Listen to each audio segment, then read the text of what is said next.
අපි එදා ඔයාලත් එක්ක කතා කළා මට මතකයි අපි අනුපාත වර්ග දෙකක් කතා කළා නේද?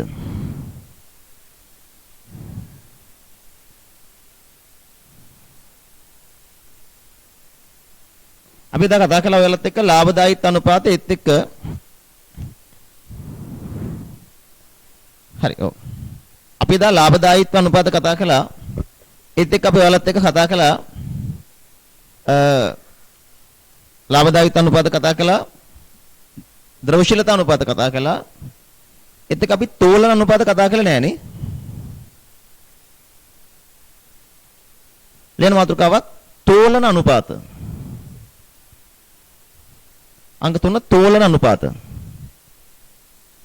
තෝලන අනුපාත තෝලනය.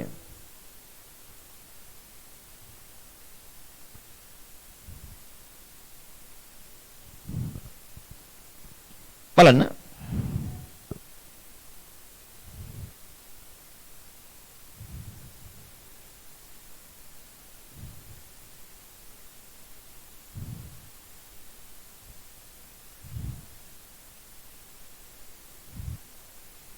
බලන්න. තෝලනය කියන්නේ මොකක්ද? තෝලනය කියන්නේ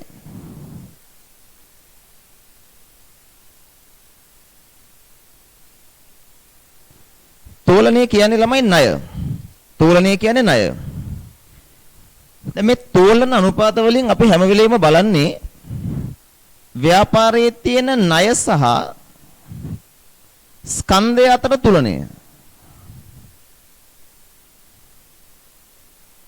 ණය සහ ස්කන්ධය අතර තියෙන බැලන්ස් එක. ඕක තමයි තෝලන අනුපාතයක් කියලා කියන්නේ. හරිද? ණය ප්‍රාග්ධනය සහ ස්කන්ධ ප්‍රාග්ධනය අතර තියෙන බැලන්ස් එක. අතරම මෙතනින් අපි බලනවා මේ ව්‍යාපාරයකට නව ව්‍යාපෘතියකට යනකොට ඒ කියන්නේ අලුත් සල්ලි අවශ්‍යතාවයක් ආවහම ඒක ණය මගින් මූල්‍යණය කරගන්න පුළුවන්ද? එහෙම නැත්නම් ඒකට කොටස් නිකුතුවක් කරන්න පුළුවන්ද? ඒක තමයි ප්‍රධාන වශයෙන් මෙතන බලන්නේ. මේ තෝලන අනුපාත වලින් නැත්නම් ණය අනුපාත වලින් තෝලන අනුපාත නැත්නම් ණය අනුපාත අපි මේකට ඉංග්‍රීසියෙන් කියනවා ගියරින් නැත්නම් ලිවරේජ් රේෂියෝස් මේවෙන් බලනවා ව්‍යාපාරයේ මේක දෝලනය නෙවෙයි. දෝලනය කියන්නේ වෙන එකක්. දෝලනය වෙන්නේ හිත. මේක තෝලනය. තෝලනය තෝ කියන්නේ. තෝ ඉන්නේ තෝලනය. තෝලන. එතකොට තෝලන අනුපාත. දෝලනය නෙවෙයි. තෝ කිව්වා තමයි. තෝ කියලා නිකන් හිටියේ නෑ. ලනය කියලාත් කිව්වා. එතකොට තෝලන අනුපාත වලින් කරන්නේ තෝ කියන්නේ ආදරෙට නෙමෙට්ටෝ කවුදව ගණන් ගන්නෙ.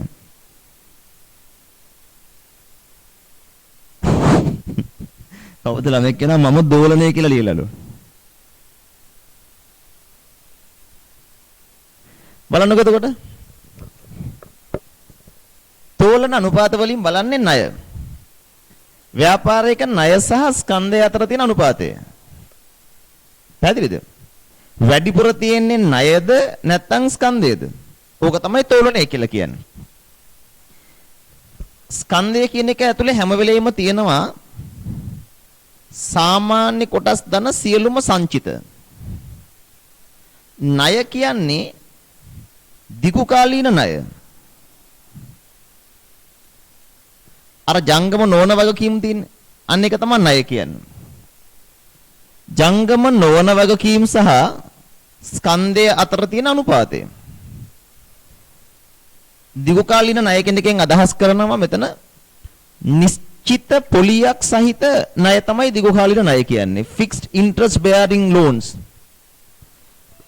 දැන් ඔයා නිකම් මෙහෙම හිතන්නකො ව්‍යාපාරයක ණය 5000යි නම් ස්කන්ධය 10000යි නම් ඔයා මොකද හිතන්නේ? මේ ව්‍යාපාරය දිගු කාලීන වශයෙන් ආරක්ෂිතයිද බංකොලොත් පාටක් තියනවද? මේ ව්‍යාපාරයේ දීර්ඝ කාලීන වශයෙන් බංකොලොත් ගතියක්ද තියෙන්නේ නැත්නම් ආරක්ෂිත ගතියක් තියෙනවද? ආරක්ෂිතයි. මේකේ තියෙන්නේ අවතෝලනයක්. ණය අඩුයි නම් අපි එකට කියනවා අවතෝලනය. තෝලනය අඩුයි. අවතෝලනය. මේක අනිත් පැත්ත වුණොත් මේක ණය 15000ක් කියලා ස්කන්ධය 10000 ඉන්න ණය වැඩි. ඔය தත්ත්වෙ මොන තෝලනය කියලාද කියන්නේ? ණය වැඩි නම් අධිතෝලනයනේ. නැත්නම් උත්තෝලනය. ණය වැඩි නම් ඒක උත්තෝලන තත්ත්වයක්. ඒක අධිතෝලනය. එම හොඳ නැහැ. උත්තෝලනේ හොඳ නැහැ. දීර්ඝ කාලීනව ව්‍යාපාරයේ දීර්ඝ කාලීනව ස්ටේබල් නැහැ. දීර්ඝ කාලීන වශයෙන් ව්‍යාපාරය තියෙන්නේ ණය ටික ගෙවා ගන්න බැරි මට්ටමක බංකොලොත් තත්ත්වයක්. මේ දෙක සමාන නම් මොකද කියන්නේ? මේ දෙක සමානයි නම්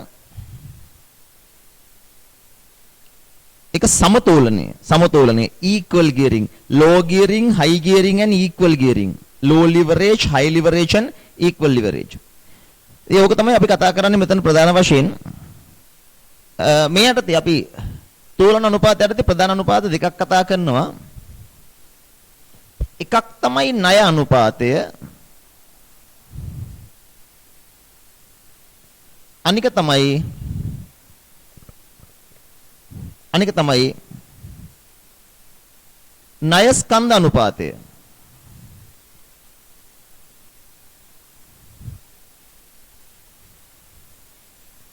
ණය අනුපාතෙදි කරන්නේ උඩට දානවා ණය. යටට දානවා ස්කන්ධය ධන ණය. මේක වැඩි කරනවා 100න්. ඒකෙන් බලන්නේ ණය ස්කන්ධය හා ණය කියන දෙකෙන් කොපමණ ප්‍රතිශතයක්ද? සරල කතාවක්. ආයතනයේ ණය ප්‍රමාණය ස්කන්ධය හා ණය කියන දෙකේ එකතුවෙන් කොපමණ ප්‍රතිශතයක්ද? මේක 150කට වඩා වැඩි නම් අධිතෝලනයක්. ඒකේ තේරුම ණය සහ ස්කන්ධය කියන දෙකේ එකතුවෙන් 150කට වඩා ණය වැඩිනේ. මේක 150කට වඩා අඩු නම් අවතෝලනයක්. මේක 150යි නම් හරියටම සමතෝලනයක්.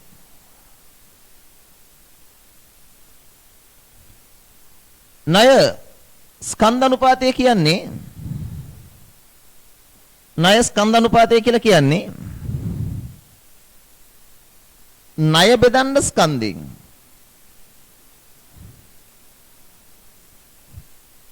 මේකමයි මේ තොරතුරුමයි. ඒතර උඩට දාන්නේ ණය. මෙතන මේ දෙක එකතු වෙන්නේ ගන්න. මෙතෙන්දි දාන්නේ ස්කන්ධය. ණය කීයද ස්කන්ධය කීයද? මේක දශම ගානක් නෑ. ඒ කියන්නේ මේක එකට වඩා අඩු නම් එකට වඩා අඩුයි නම් එකට වඩා අඩු නම් අපිට එකට වඩා වැඩි නම් මෙතන ලිවෙත් ඒ විදිහනේ. එකට වඩා වැඩි කියලා කියන්නේ මේ උඩ කොටස වැඩි නම් එකට වඩා වැඩි වෙන්නේ. ඒ වුණොත් අධිතෝලනයක්. එකට වඩා අඩු නම් අවතෝලනයක්. එකයි නම් සමතෝලනයක්. සාමාන්‍ය ව්‍යාපාරික අවතෝලන තත්ත්වය තමයි හොඳයි කියන්නේ. ඒ කියන්නේ ණය අඩු වෙන්න ඕනේ. පැහැදිලිද? ප්‍රධාන තෝලන අනුපාත දෙකයි. තව එනවා එකක් අපි මෙතෙන්දි ගත්තොත් ප්‍රධාන තෝලන අනුපාත දෙකයි. ණය අනුපාතය, ණය ස්කන්ධ අනුපාතය. ලියන්න යටතේ තෝලන අනුපාතය යටතේ තෝලනයේ අනු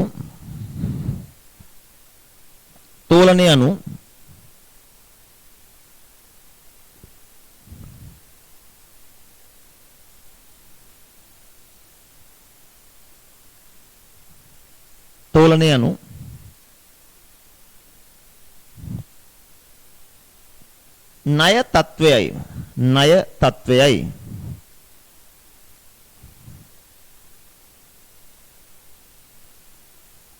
තෝලනය යනු ණය තත්වයයි.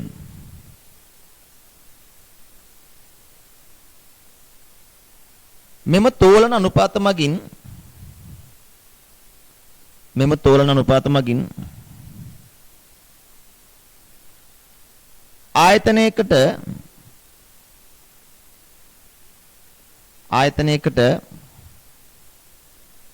දිගු කාලීන වශයෙන් දිගු කාලීන වශයෙන්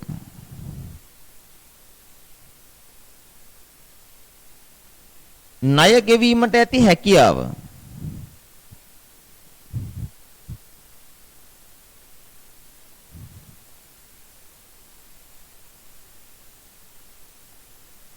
දිගු කාලීන වශයෙන් ණය ගෙවීමට ඇති හැකියාව ගණනය කරයි. ගණනය කරයි කියන වඩා ලස්සනයි තක්සේරු කරයි නේ. තක්සේරු කරයි. දිගු කාලීන වශයෙන් ණය ගෙවීමට ඇති හැකියාව තක්සේරු කරයි. එනම්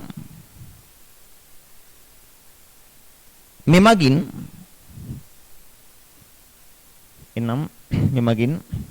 ව්‍යාපාරයක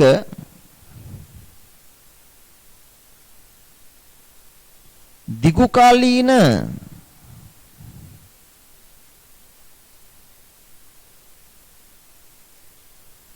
නුබුන්වත්භාවය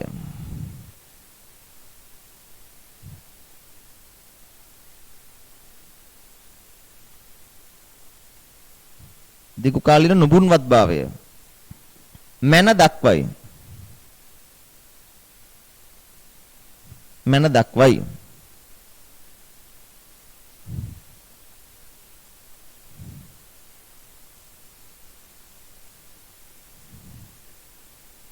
මැන දක්වයි. යට ඉස්සරහම ගන්න ණය අනුපාතය. මෙයට තිකරන එක අනුපාතයක් තමයි ණය අනුපාතය. ණය අනුපාතය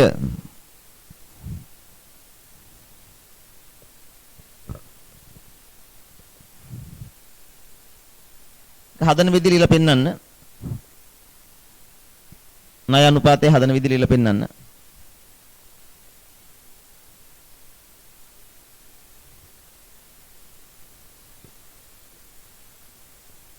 ණය අනුපාතය සමානයි උඩට ණය දාන්න යටට ස්කන්ධය දන ණය දාන්න. ණය අනුපාතය සමානයි උඩට ණය යටට ස්කන්ධය දන ණය.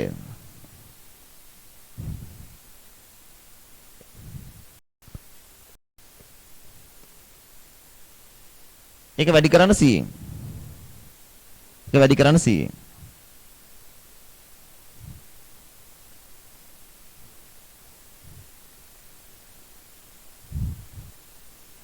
එතන යටින් ලියලා පෙන්නන්න නිකන් මේ විදිහට ලියවනම් තේරෙනවා 150ට වඩා වැඩි නම් අදිතෝලනයක් 150ට වඩා අඩු නම් අවතෝලනයක් 150යි නම් සමතෝලනයක්. මේකත් පොඩ්ඩක් පෙන්නන්න. 150කට වඩා වැඩි නම් අදිතෝලනය 150කට වඩා අඩු නම් අවතෝලනය හරියටම 150යි නම් සමතෝලනය.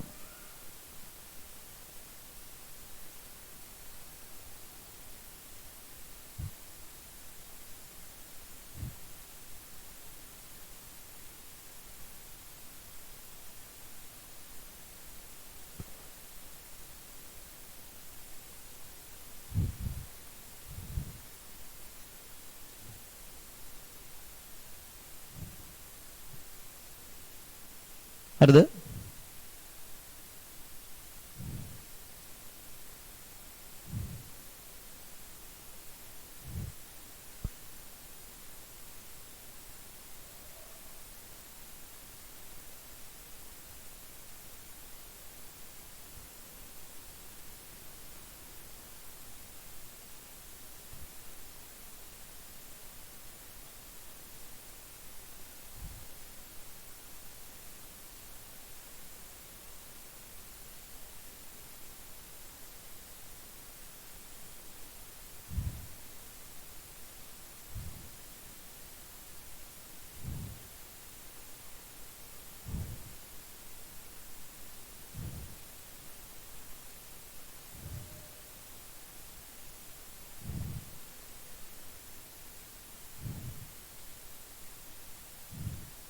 අපි හදපු ගානට යමු. අපි හදපු ගානට ගිහිල්ලා ඔයාලා හදලා පෙන්නන්න. දැන් අපි ගිය සතියේ ඉඳන් හදන් ආපු ගානේ හදලා බලන්න ඒකේ කොහොමද ණය ආවේ කියලා තෝලනේ.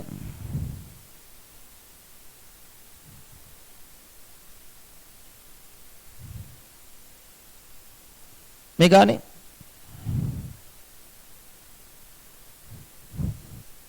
බලන්න ඔය ගානට ගිහිල්ලා ඔය ගානේ ණය කීයද? තෝලනය කීයද? ඔයාලා බැලුවොත් එimhe ওই ගානන ඇතුලේ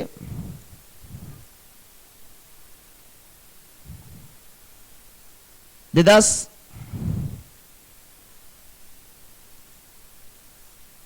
මුලින් තියෙන 2000 කීයද? 2021 ඊට පස්සේ 2020 නේ. බලන්න ඔය ගානේ තෝලන තත්ත්වය කොහොමද?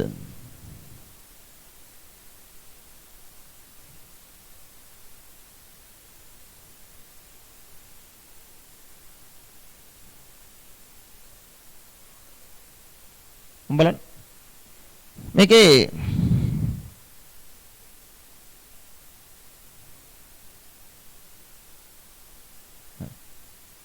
බලන්න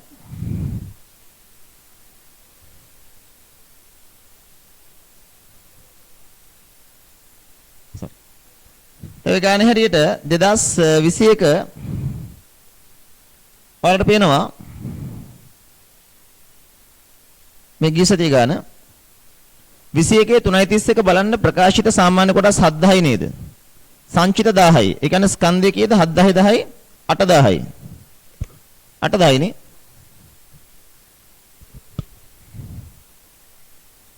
එතකොට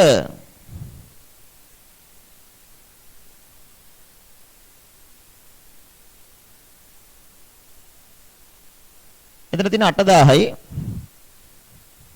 අපි මේ කොටසනේ කරන්න යන්නේ 8000යි. එතකොට දිගු කාලින ණය 500යි නේ. 8000යි 500යි. මෙතන හදලා පෙන්නුවොත් මම ණය 500යි 500 බෙදන්න 8000න්. sorry 8500 නේ. 8000යි 500යි. වැඩි කිරීම 100. කීයද මෙතන උත්තරය ආවේ? කීයද උත්තරය ආවේ? මේක ගොඩක් අඩු තෝලන තත්ත්වයක් තියෙනනේ. 500 බෙදන්න 8500. 500 බෙදීම 8500 වැඩි කිරීම 100. කීයද දෙන්නේ? බිඳුවයි 100ට ගත්තාම 105යි නේ. 105.8යි. තෝලන තත්ත්වයේ 150ට වඩා ගොඩක් අඩුයි. 105.8යි ඉන්නේ අපේ ගානේ. ඒ කියන්නේ එයාලට දිගු කාලීන වශයෙන් තව ගොඩක් ණය ගන්න පුළුවන් තත්ත්වයක් තියෙනවනේ. එයාලට එම්ම දිගු කාලීන වශයෙන් අර්බුදයක් නැහැ, ණය අර්බුදයක් නැහැ. කම්පැනි එක දුවන්න තව ණය ගැනීමේ ශක්තියක් එයාලට තියෙනවනේ. ඊළඟට ලියන මාතෘකාව ණය ස්කන්ධ අනුපාතය. ණය ස්කන්ධ අනුපාතය. ණය ස්කන්ධ අනුපාතය. ණය ස්කන්ධ අනුපාතය. කෙලිමේක හොයන විදිහ ලියන්න ණය ස්කන්ධ අනුපාතය සමානයි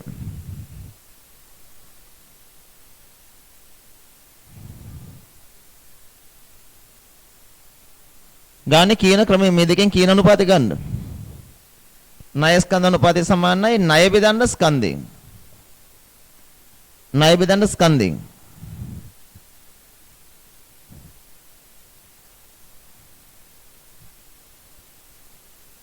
එතනත් යටින් ලියන්න එකට වඩා වැඩි නම් අදිතෝලනයක්. එකට වඩා අඩු නම් අවතෝලනයක්. එකයි නම් සමතෝලනයක්.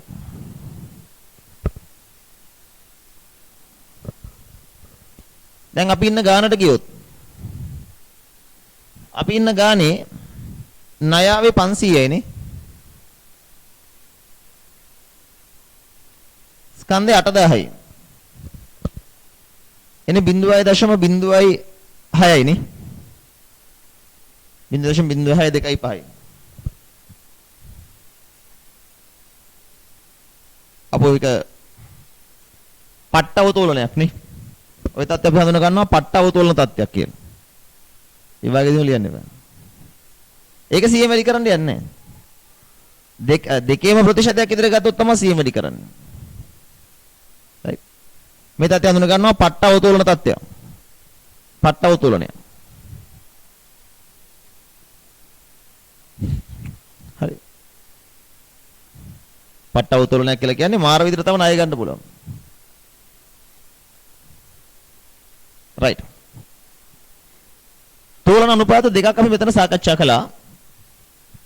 ණය අනුපාතයේ ස්කන්ධ අනුපාතය මෙතන තව අනුපාතයක් ගන්න. අතරම කරනවා මේක මේ අපේ සිලබස් එකේ තෝලන අනුපාතයක් කියලා ගත්තට ප්‍රායෝගික ලෝකේ මේක තෝලන අනුපාතයක් කියලා ගන්න නැහැ. මේක ප්‍රායෝගික ලෝකේ ආයෝජක අනුපාතයක්. කමන්නේ අපි ගමු සිලබස් එකේ තියෙන විදිහට. පොලී ආවරණ අනුපාතය.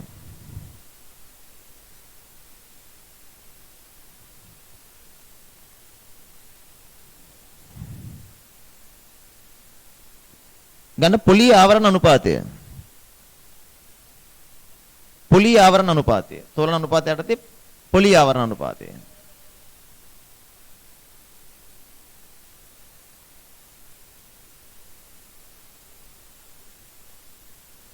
පොලී ආවරණ අනුපාතය.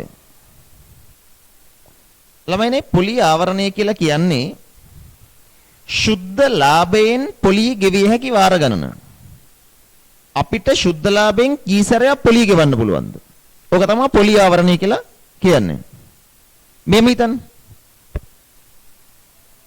හිතන්නකෝ කම්පැනි එකක දල ලාභය 2000යි. වෙනත් ආදායම් නැහැ. වියදම් 1200යි. පොලී 200යි. බදු පෙර ශුද්ධ ලාභය 600යි. මට කියන්නේ මේ ගානේ ශුද්ධ ලාභයෙන් කී සැරයක් පොලී ගෙවන්න පුළුවන්ද? ශුද්ධ ලාභයෙන් කී සැරයක් පොලී ගෙවන්න පුළුවන්ද?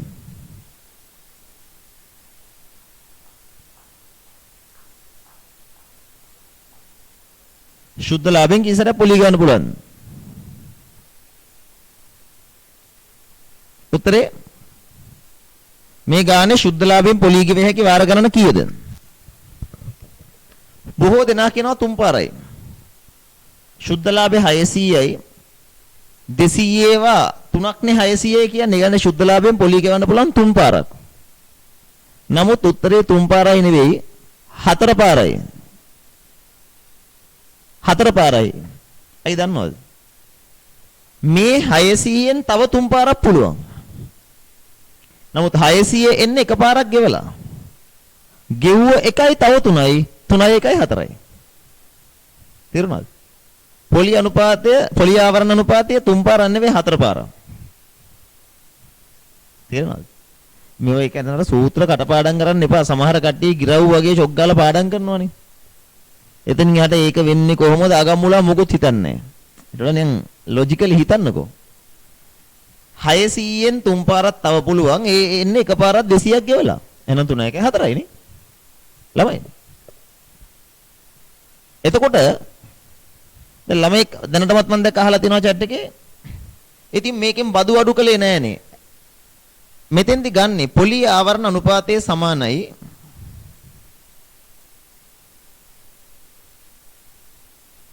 උඩට ගන්නෙ බදු හා පොලී අඩු කිරීමට පෙර ශුද්ධ ලාභය ගන්නෙ. බදු හා පොලී අඩු කිරීමට පෙර ශුද්ධ ලාභය බෙදන්න පොලියෙන්. මෙතන ගන්නෙ බදු හා පොලී අඩු කිරීමට පෙර. කෙනෙකුට ප්‍රශ්නයක් කියන්න පුළුවන්. ඇයි බදු පෙර ගන්නෙ? උත්තරේ උපයන සමස්ත ලාභයෙන්ම පොලී ගෙවන්න සිද්ධ වුණොත් උපයන සමස්ත ලාභයෙන්ම අපිට සිද්ධ වුණොත් පොලී ගෙවන්න. ලාභයක් නැති වෙනවනේ. ඒ කියන්නේ බදු ගෙවන්න ඕනේ නෑනේ. උපයන ශුද්ධ ලාභයෙන් තනිකරම පොලිය ගෙවලා දානවා. ඉතින් උපයන සමස්ත ශුද්ධ ලාභයෙන්ම පොලිය ගෙවුවොත් එහෙම ඒ වගේ ව්‍යාපාරයක් බදු ගෙවන්න ඕනේ නෑනේ. එහෙනම් පොලිය ඔක්කොගෙම වාර ගානක් පොලියම ගෙවලා දානවා කියන්නේ යාලා බදු ගෙවන්න ඕනේ නෑනේ. ඒ නිසා ගන්නේ බදු හා පොලිය වලට පෙර ශුද්ධ ලාභය. හැම එකෙම යම් කිසි තියරියක් තියෙනවා. තියරිය තමයි අල්ල ගන්න ඕනේ. බදු හා පොලිය වලට පෙර ශුද්ධ ලාභය බෙදන්න පොලිය. ඔන්න ඔක තමයි පොලිය ආවරණ අනුපාතය කියලා කියන්නේ. ලියන්න යටතේ ශුද්ධ ලාභයෙන් පොලී ගෙවිය හැකි වාර ගණනයි. ශුද්ධ ලාභයෙන් පොලී ගෙවිය හැකි වාර ගණනයි.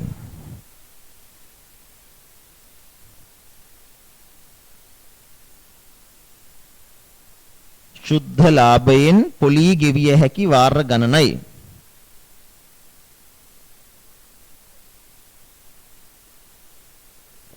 ශුද්ධ ලාභයෙන් පොලී ගෙවිය හැකි වාර ගණනයි.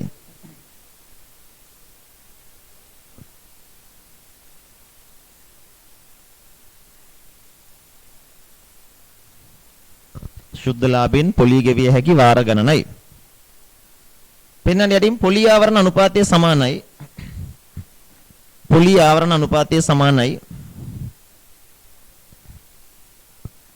බදු හා පොලී අඩු කිරීමට පෙර ශුද්ධ ලාභය බෙදන්න පොලියෙන්. බදු හා පොලී අඩු කිරීමට පෙර ශුද්ධ ලාභය බෙදන්න පොලියෙන්. බදු හා පොලී අඩු කිරීමට පෙර ශුද්ධ ලාභය බෙදන්න පොලියෙන්. අද යන්න අපි හිටපු කම්පැනි එකට. ගන්න අපේ කම්පැනි. අපේ කම්පැනි එකේ මේකේ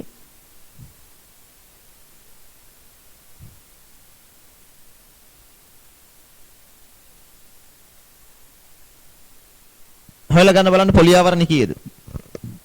මේ කම්පැනි එකේ ගන්න පොලි ආවරණ කීයද? ඔය කම්පැනි එකේ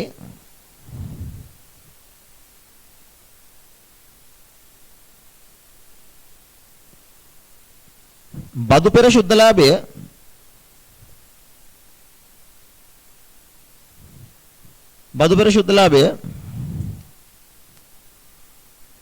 කීයද? ආදායම් බදු අඩු කිරීමට පෙර ශුද්ධ ලාභය 1000යි නේ. පොලිය 200යි. 1000යි 200 කියද 1200යි. ඒක බෙදන්න පොලියෙන් 200න්. මෙයාලට ශුද්ධ ලාභයෙන් පොලිය ගෙවන්න පුළුවන් 6 පාරක්. පොලිය ආවරණේ 6යි. ඔය අනුපාතය වැඩි වෙන්න හොඳයි. මොකද ආයෝජකයෝ බය නැහැ. එතකොට කම්පැනි එකක ඉන්වෙස්ට් කරන්න නේ. ආයෝජකයා බය නැහැ කම්පැනි එකක ඉන්වෙස්ට් කරන්න. ඇයි? එයා දන්නවා මේ ණය මත පොලිය සුරක්ෂිතයි. පොලිය ආවරණේ එකපාරක් විතර આવොත් බයයි නේ. ඒ කියන්නේ ශුද්ධ ලාභයෙන් පොලිය ගෙවා ගන්න බෑ මේ කම්පැනි එකට.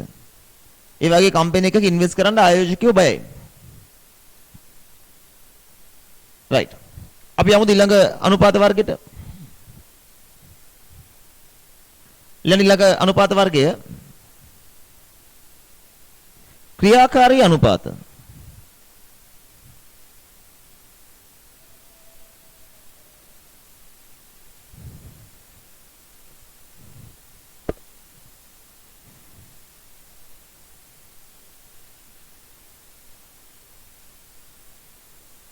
මම මේ ලියලා තියෙන්නේ බදු හා පොලී වලට පෙර ශුද්ධ ලාභය කියලා. බදු හා පොලී වලට පෙර ශුද්ධ ලාභය. බදු පොලී දෙකටම පෙරගත්තේ. හරිනේ. ඊළඟට ක්‍රියාකාරී අනුපාත. ඊළඟ වර්ගයේ ක්‍රියාකාරී අනුපාත. නෑ ඒක තෝලනේ කොටසක් නෙවෙයි. ඉඳලා නෑ ගිය සතියේ. අනුපාත වර්ග 3ක් තියෙනවා කියලා කතා කරලා ඉවර කළානේ. අනුපාත වර්ග 5යි 3ක් ඉවර කළානේ. මොනවද? අපි කතා කළේ මොකක්ද? අපි ඔයාලත් එක්ක කතා කළා මුලින්ම ද්‍රවශීලතා අනුපාත, ලාභදායීත්ව අනුපාත, දැන් තෝලන අනුපාත. කළා ඉවර කළා තෝලන අනුපාත. ඊළඟට යන්නේ ක්‍රියාකාරී අනුපාත නැත්නම් පිරිවැටුම් අනුපාත නැත්නම් මෙහෙයුම් අනුපාත. නම් තුනම කියන්න පුළුවන්. ක්‍රියාකාරී කිව්වත් මෙහෙයුම් කිව්වත් පිරිවැටුම් කිව්වත් එකම වචනේ. හරි ඉතින්. ඒක ලියන්නකෝ එimhe තුනම ලියා ගන්නකෝ නැත්නම් විකාරයිනේ. ක්‍රියාකාරී අනුපාත.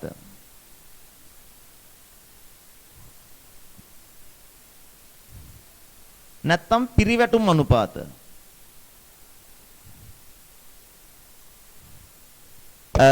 නැත්තම් මෙහෙයුම් අනුපාත. ඔය ඔක්කොගෙම එකම අදහසක් එන්නේ. මේ පස්වෙනි අනුපාතේ නෙවෙයි යන්නේ මේ හතරවෙනි වර්ගය. ඔය අහන ළමයා ඉඳලා නැහැ කිය සතියේ මම කතා කළා දැනට ද්‍රවශීලතා අනුපාත, ලාභදායීත්ව අනුපාත, තෝලන අනුපාත. මේ කතා කරන්නේ ක්‍රියාකාරී අනුපාත. ඊට පස්සේ තියෙනවා ආයෝජකයන්ගේ අනුපාත නැත්නම් වෙළඳපොළ අනුපාත. ওই පහනේ තියෙන්නේ. මේ අනුපාත වර්ග පහ මතක තියාගන්න බැරුව ගන්නේ තාම. ඉතින් කොහොමද අනුපාත තව තව කරන්නේ? මගේ ඉවසීම චෙක් කරනවද? බලන්න.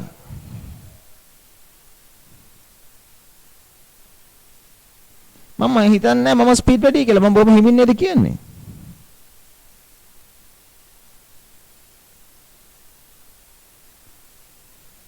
ස්පීඩ් වැඩිද? ස්පීඩ් නැහැ.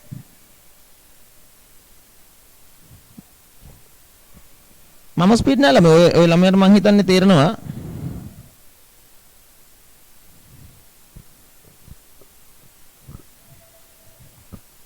මම තව පොඩ්ඩක් ස්ලෝ වෙන්න.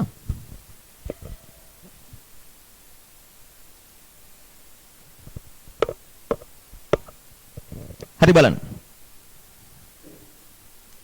එනාගන්න. දැන් අපි කතා කරන්න හදන්නේ ක්‍රියාකාරී අනුපාත නැත්නම් පිරිවැටුම් අනුපාත. එහෙමත් නැත්නම් ඒවට කියනවා මෙහෙයුම් අනුපාත. මේ අනුපාත වලින් බලන්නේ අගන්න. මේ අනුපාත වලින් බලන්නේ ව්‍යාපාරයක් එදිනෙදා කොච්චර කාර්යක්ෂමයිද? කෙටිකාලීන කාර්යක්ෂමතාවය. ඉක්මනට භාණ්ඩ විකුණනවද? ඉක්මනට ණයගැතියන්ගෙන් සල්ලි එකතු කරනවද? ඉක්මනට ණය හිමියන්ට සල්ලි ගෙවනවද? ඔන්න ඕවා තමයි මේකෙන් බලන්නේ. පැහැදිලිද? කෙටිකාලීන වශයෙන් ව්‍යාපාරයක් කොතරම් කාර්යක්ෂමද? මට මේකට උත්තරයක් දෙන්න. පිරිවැටුම කියන්නේ මොකක්ද? පිරිවැටුම කියන්නේ මොකක්ද?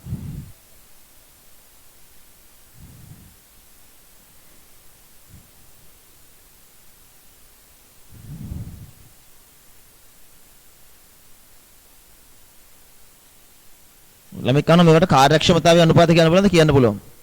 කෙටිකාලීන කාර්යක්ෂමතාව අනුපාත කියන්නේත් මේවා තමයි. ඔන්න කාර්යක්ෂමතා අනුපාත කියන්න පුළුවන්.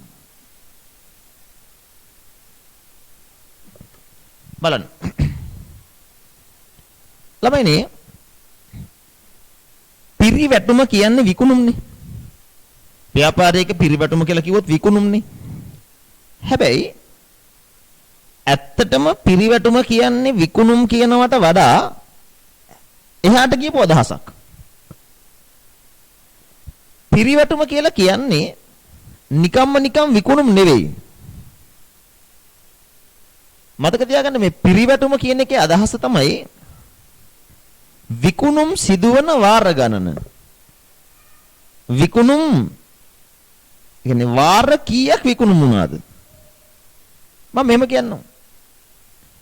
මට කියන්න පිරිවැටුම වඩා වැඩි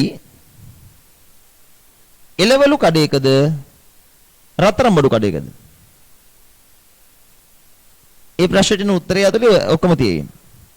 පිරිවැටුම වඩා වැඩි එළවලු කඩේකද රත්තරන් බඩු කඩේකද?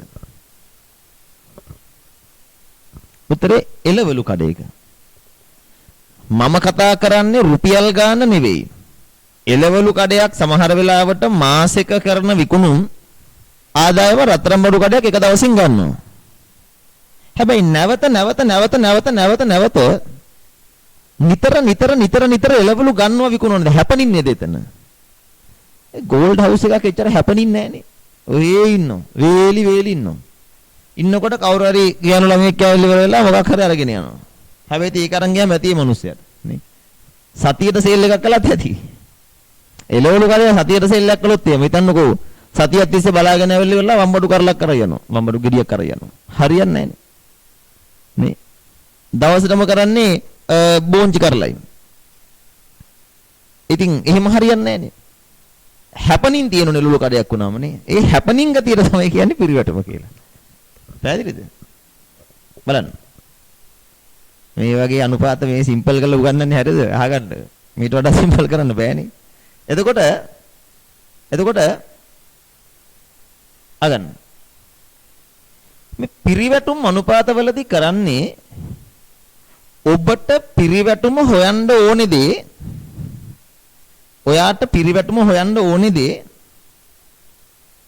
සම්බන්ධ කරනවා. ඔයාට පිරිවැටුම හොයන්න ඕනේ දේ සම්බන්ධ කරනවා විකුණුම් එක්ක. ඕනෙම පිරිවැටුම් අනුපාතයක් හොයන්නේ මෙහිමයි. ඕනෙම වෙලාවක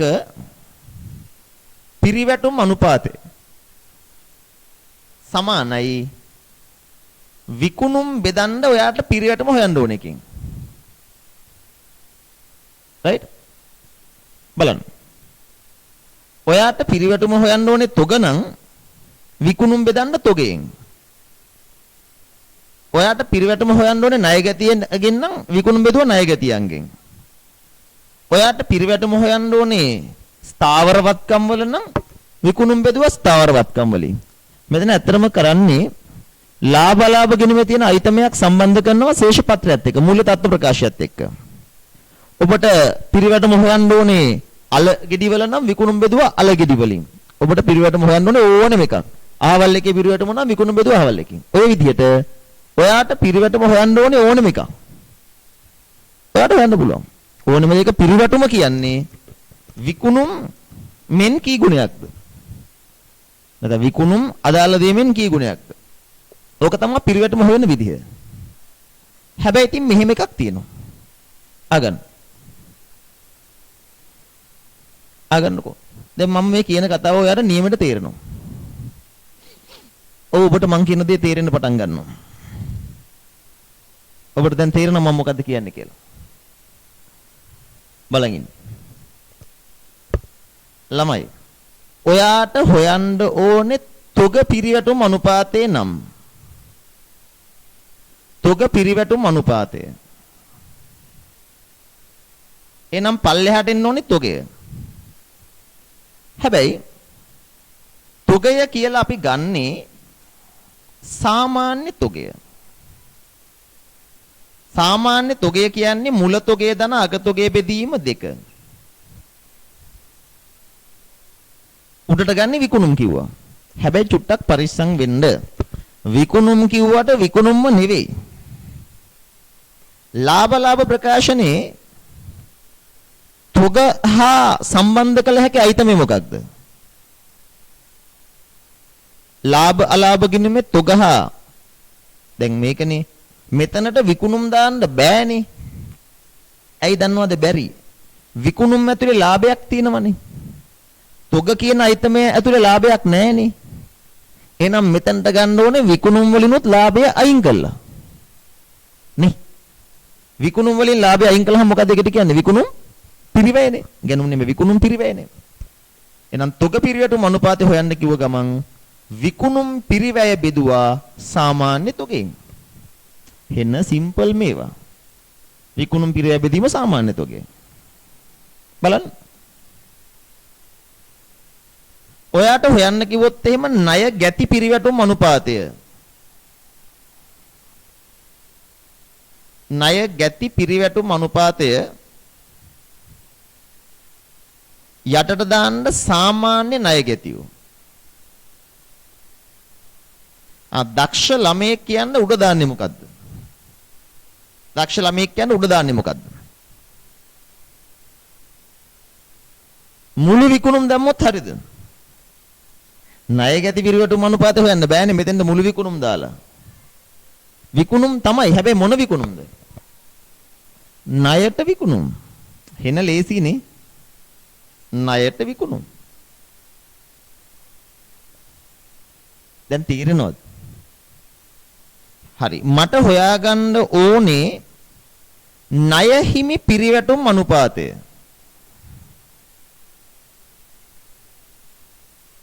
මට හොයාගන්න ඕනේ ණය හිමි පිරිවැටුම් අනුපාතය. යටට දාන්නේ මොකක්ද?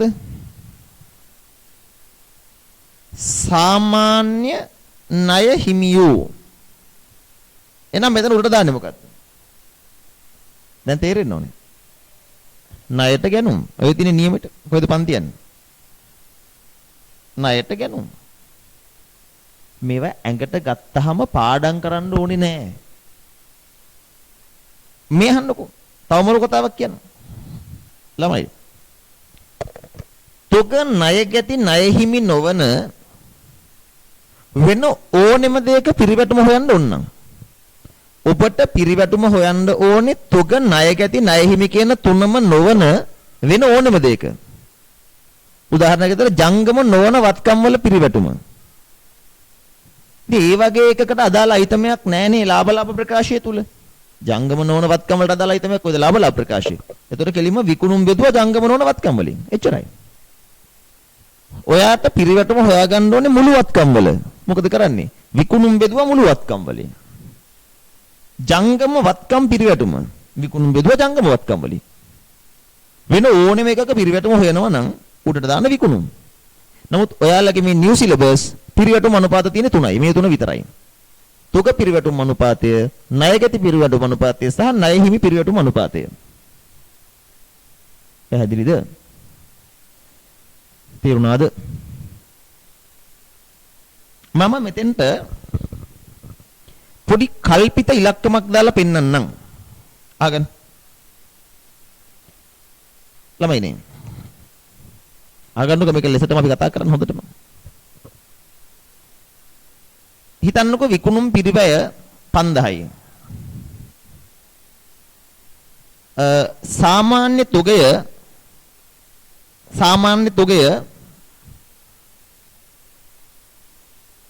තොගය 200යි. නම් යම් කිසි ව්‍යාපාරයක විකුණුම් පිරිවැය 5000ක් කියලා සාමාන්‍ය තොගය 200ක් වුණොත් උත්තරේ 25යි. මොකක්ද මේ 25 කියන ඉලක්කමේ තේරුම? මොකක්ද මේ 25 කියන ඉලක්කමේ තේරුම? මේකේ තේරුම තමයි එයාලා අවුරුද්දට 25 සැරයක් තොග ගන්නවා විකුණනවා. ඒකනේ තේරුම. එයාලා අවුරුද්දට 25 පාරක් තොග ගන්නවා විකුණනවා. ගත්තා වික්ක. ආසන්න වශයෙන් අවුරුද්දට 25 පාරක් තොග ගනුදෙනු කරනවා. නේ? මේ දැන් ආසන්න වශයෙන් අවුරුද්දට 25 පාරක් තොග ගනුදෙනු කරනවා කියලා කියන්නේ අවුරුද්දට වැඩ කරන දවස් ගන්න 365ක් නම් දවස් 365ට 25 පාරක් තොග ගනුදෙනු කරනවා නම් 365 25න් බෙදුවොත්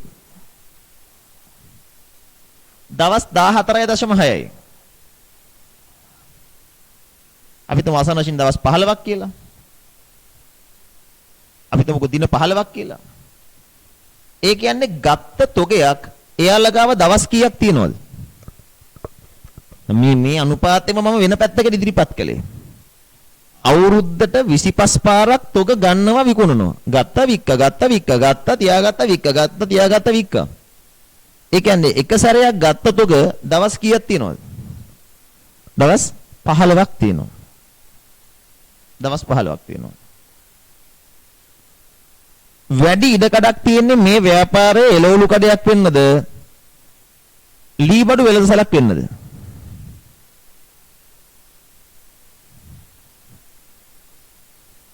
වැඩි ඉඩකඩක් තියෙන්නේ මේ ව්‍යාපාරය එළවලු කඩයක් වෙන්නද නැත්නම් ලීබඩු වෙළඳසලක් වෙන්නද? ලීබඩු වෙළඳසලක් වෙන්නනේ. එළවලු කඩයක් නම් දවස් 15ක් එළවලු තියාගන්න බෑනේ. නිකමට හිතලා කියන්න ඔයාගේ සාමාන්‍ය දැනීමෙන් එළවලු කඩයක් තොග තබා ගන්න දවස් ගන්න කීයක් විතරද?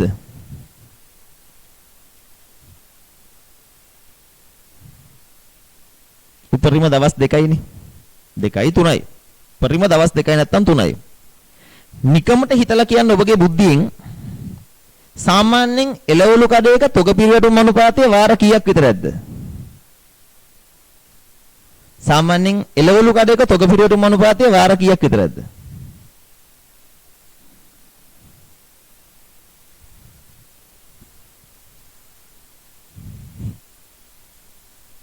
ආසන වශයෙන් 150ත් 180ත් අතර වෙන්න ඕන නේද? ඇයි? දැන් මෙතන 365 දෙකෙන් බෙදුවොත් දවස් දෙකයි නම් තියාගන්නේ. තොක පිර ඉතින් එහෙමනේ අපි හිතන්න ඕනේ. දින දෙකක් වෙන්න නම් දෙකෙන් බෙදුවොත් මේක දින දෙකක් වෙන්න නම් 365 කීයෙන් හරි බෙදුවහම දෙකක් වෙන්න නම් 180ක් විතර වෙන්න එපා. ඒ කියන්නේ අඩු ගානේ අවුරුද්දට දැන් දවස් දෙකක් තියාගන්නවා නම් අවුරුද්දට 180 පාරක් තොක ගන්න එපා නේ. කිසි තේරෙනවද? මේ පාඩම මරු කියන්නේ ඇයි දන්නවද? වෙන කිසිම පාඩමක ඉලක්කම් දිහා බලලා ව්‍යාපාරය මොකක්ද කියලා කියන්න බෑ නේද? වෙන කිසිම ව්‍යාපාරයක ඉලක්කම දිහා බලලා ව්‍යාපාරය මොකක්ද කියලා කියන්න බෑනේ. ඒ වුණාට මේ පාඩමෙන් කියන්න පුළුවන් නේ. ඒ කියන්නේ ඔය ඔඩිටිං වල තේරුණාද? ඔඩිට් එකක් කරන්න යනකොට සාමාන්‍යයෙන් අපි කම්පැනි එකක ඉස්සලාම අපි බලනවා ටෙස්ට් ඔෆ් කන්ට්‍රෝල්ස් කියලා. මේ ව්‍යාපාරයේ තියෙන පාලනයන් කොහොමද කියලා. ඊට පස්සේ බලනවා ටෙස්ට් ඔෆ් ඩීටේල්ස් කියලා. ඒ කියන්නේ මම නිකන් කියන්නේ. ඊට පස්සේ ඔඩිට් වලදී අපි බලනවා සබ්ස්ටැන්ටිව් ප්‍රොසීජර්ස්. ඒවායේ තියෙනවා ඇනලිටිකල් රිවිව්ස් කියලා. කම්පැනි එකක් ඔඩිට් කරන්න කලින් ඇනලිටිකල් රිවිව් එකක් කරනවා. right? තේරුණාද? අපි ඇනලිටිකල් රිවිව් එකක් කරනවා. අපි කම්පැනි එක ඇනලයිස් කරනවා ඉස්සෙල්ලා. ඔඩිට් එකක් කරන්න කියලා කම්පැනි එක ඇනලයිස් කරනකොට මේවා හදලා බලනවා. එතනින් මුළු කම්පැනි එක ගැනම අදහසක් ගන්න පුළුවන්. පැහැදිලිද? ඇනලිටිකල් රිවිව් එකක් කරනවා. සිංහල වචන දන්නේ. හරිද? එතකොට එහෙම කළා අපි බලනවා මේ ඒ කියන්නේ ප්‍රතිශත හදලා බලනවා මේ කම්පැනි එක කොහොමද? මට එකපාරක් මගේ කවුරු හරි යාළුවෙක් කිව්ව කතාවක් මතකයි. අපි ඔඩිට් ජූනියර්ස්ලා වෙලා ඉන්නකොට ඔඩිට් ෆර්ම් එකක කිව්වේ මේ එක පාර්ට්නර් කෙනෙක් ගැන. ඒ වෙලාවේ හිටපු සීනියර් ඔඩිට් පාර්ට්නර් කෙනෙක් ගැන ඒ ෆර්ම් එකේ කවුරු හරි ක්ලයන්ට් කෙනෙක් ආවලු account set එකක් අරගෙන ඔඩිට් එක කරගන්න. ඇවිල්ලා ඒ ෆර්ම් එකට දුන්නාම ඒ පාර්ට්නර් තමයි account එක අරගෙන තියෙන්නේ. එයා accounts එක බලලා හිටපු ඇසිස්ටන්ට් කෙනෙකුට කිව්වලු පුතා ඉක්මනට මට මේකේ රේෂියෝස් ටික හදලා දෙන්න කියලා. අනුපාත ටික හදලා දෙන්න මෙන්න මේ රේෂියෝස් ටික හදලා දෙන්න කියලා කිව්වලු. ක්ලයන්ට් ඉන්නකොටම. ඉතින් අර කිව්ව ළමයා ඉක්මනට මොකද කරා කියන්නේ ඒ පාර්ට්නර් ඉල්ලපු රේෂියෝස් ටික හදලා දුන්නලු. රේෂියෝස් ටික අතර අරගෙන කෙලින්ම ඒ ඔඩිටර් ක්ලයන්ට් ගෙන් ඇහුවලු ඔයාලා ගිය අවුරුද්දේ වැට් එක වංචා කළේ මිලියන 4යි කීයක්ද හරියටම කියලා ඇහුවලු. ඒ කියන්නේ වංචා කළා ඔයාලා මිලියන 4යි ගානක්ද කීයද කියලා කියවද ක්ලයන්ට් කට උත්තර නැහැලු. ඒ කියන්නේ ඇත්තටම කියනවා මේ පාඩම ඒ වගේ හරි රහ පාඩමක්. මේ පාඩම වෙන අන්තයකට යන්න පුළුවන්. ඒ කියන්නේ ව්‍යාපාරවල තියෙන ප්‍රවණතාවයන් අරම ඒවා මාර්ගපති අධ්‍යයනය කරන්න පුළුවන් සුන්දර පාඩමක් මේක. ඉතින් අපිට තියෙන්නේ මේකේ එදා මං කියුවේ කියන්නේ අංශු මාත්‍රයේ තියෙන උසස් පෙළ මට්ටමට. නමුත් ඉතින් ඒ ටිකත් ඇති හරියට තේරලා ඉගෙන ගත්තොත් එහෙම. කියන්නේ දැන් ඔයත් මේක හරියට ඉගෙන ගන්න. නමුත් දැන් account set එකක් දැක්කහම අපි මේවා ඉගෙනගෙන තියෙන නිසා අනුපාතයක් ප්‍රතිශතයක් හදලා බැලුවහම සමහර ඉලක්කම් අපිට තේරෙනවා මෙහෙම වෙන්න බෑ. ඕවට අපි කතා කරන මේ ඉන්ඩස්ට්‍රි ඇවරේජ් කියලා. ඒ උදාහරණයක් විදිහට අපි හිතමුකෝ දලලාභ ප්‍රතිශතය. කිසියම් හොටෙල් එකක් කියනවා අපේ දලලාභ ප්‍රතිශතය 10%යි. නමුත් ප්‍රැක්ටිස් එකෙන් කෙනෙක් දන්නවා කවදාවත් ඒක වෙන්න බෑ. අඩුම ගානේ 40%ක්වත් වෙන්න ඕනේ. අන්න ඒ වගේ ප්‍රැක්ටිස් එකෙන් ඒ ව්‍යාපාර ගැන දන්නවා මේක මෙහෙම වෙන්න බෑ. ඒතර යම් කිසි මිනිහෙක් කියනවා නම් නෑ ඒක එහෙමයි. එහෙම වුණා නම් අර තොරතුරු මෙහෙම වෙන්න ඕනේ. එහෙම වෙන්න පුළුවන් මේක මෙහෙම වුණොත් අපි කියලා බලනවා ඒ අනිත් තොරතුරු එහෙමද? ඒකත් එහෙම නැහැ. බලන්න මෙහෙම වෙලා මෙහෙම වෙන්න ඊළඟ තොරතුරු ඒකත් එහෙම නැහැ. එහෙනම් කොහේ හරි තැනක අවුලක් තියෙනවා. ඉතින් ඕවා තමයි මම කියන්නේ ඔයාලා ඉගෙන ගන්නකොට ඉස්සරහට ඔයාලට මාව මතක් වෙයි. ඒ වගේ සුන්දර කතන්දර ප්‍රායෝගික ලෝකේ තියෙනවා. තේරුණා නේද? හරි ළමයි ඈ. එතකොට මේ කිව්ව කතාව තේරුණාද කියන්න බලන්න. තොග පිරිවැටුම් අනුපාතයේ 25යි නම් අපිට කියන්න පුළුවන් තොග අතේ තියාගෙන ඉන්නවා දවස් කීයක්ද? 15ක්. මේ හැදුවෙත් අනුපාතයක්. තොග පිරිවැටුම් අනුපාතයේ පාවිච්චි කරලා අපිට හදන්න පුළුවන් තොග අතැති දින ගණන. ඔය හදු අනුපාතයට කියනවා තොග අතැති දින ගණන. ඒක හදන්නේ වසරකට වැඩ කරන දින ගණන බෙදන්න තොග පිරිවැටුම් අනුපාතයෙන්. පැහැදිලි? වසරකට ඇති වැඩ කරන දින ගණන බෙදුවහම තොග පිරිවැටුම් අනුපාතයෙන් එන උත්තරය මොකද්ද? තොග අතැති දින ගණන. stock resident period. පැහැදිලි? මේ බලන්න. මේක හරියට තේරුම් ගන්න නැහැ. ඒතොර වැඩි ඉවරයි. හරියට තේරුම් ගන්න නැත්නම් පාඩම් කරන්න ඉතින්. කොහොම හරි කොට දාගන්න පුළුවන්. ණයගැති පිරිවැටුම් අනුපාතය මෙහෙමනේ. නිකන් හිතන්න ව්‍යාපාරයෙන් ණයට විකුණුම් 8000යි. සාමාන්‍ය ණයගැතියෝ 400යි. ඒ කියන්නේ ණයගැති පිරිවැටුම් අනුපාතය 20යි.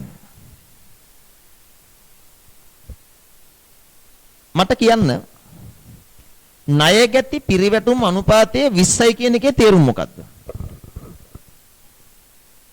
ණයගැති පිරිවැටුම් අනුපාතය 20යි කියන්නේ මොකක්ද? මේක ණයගැතියෝ කියන්න තෝ වෙළඳ ලැබිච්ච දා කියන්න පුළුවන්. හරි. මේකේ තේරුම හිතන්නකෝ අපි අවුරුද්දක් පුරා එක ණයගැතියක එක ගනුදෙනු කළා කියලා හිතන්න. අපි වර්ෂයක් පුරා එක ණයගැතියක එක ගනුදෙනු කළා. ඒ මිනිස්සයත් එක්ක කී සැරයක් ගනුදෙනු කළා තියෙනවද අවුරුද්දට?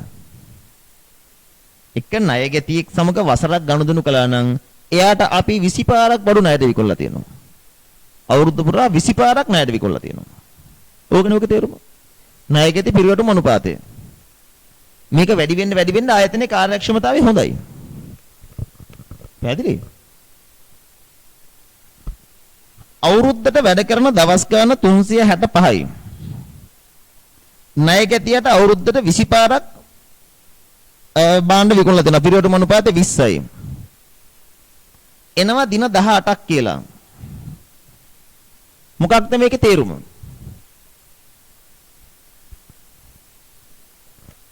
අවුරුද්දට ණයගැතියෙක් එක්ක 20 පාරක් ගනුදෙනු කළා කියන්නේ එයාට ණය ටික ගෙවන්න දවස් කීයක් දීලා තියෙනවද? දවස් 18යි. ඒ කියන්නේ අපි ණයගැතියට භාණ්ඩ විකුණනකොට කියනවා දවස් 18න් ඔයා සල්ලි ගෙවන්න ඕනේ. ඕකට ලස්සන නමක් කියනවා ණය එකතු කිරීමේ කාලය.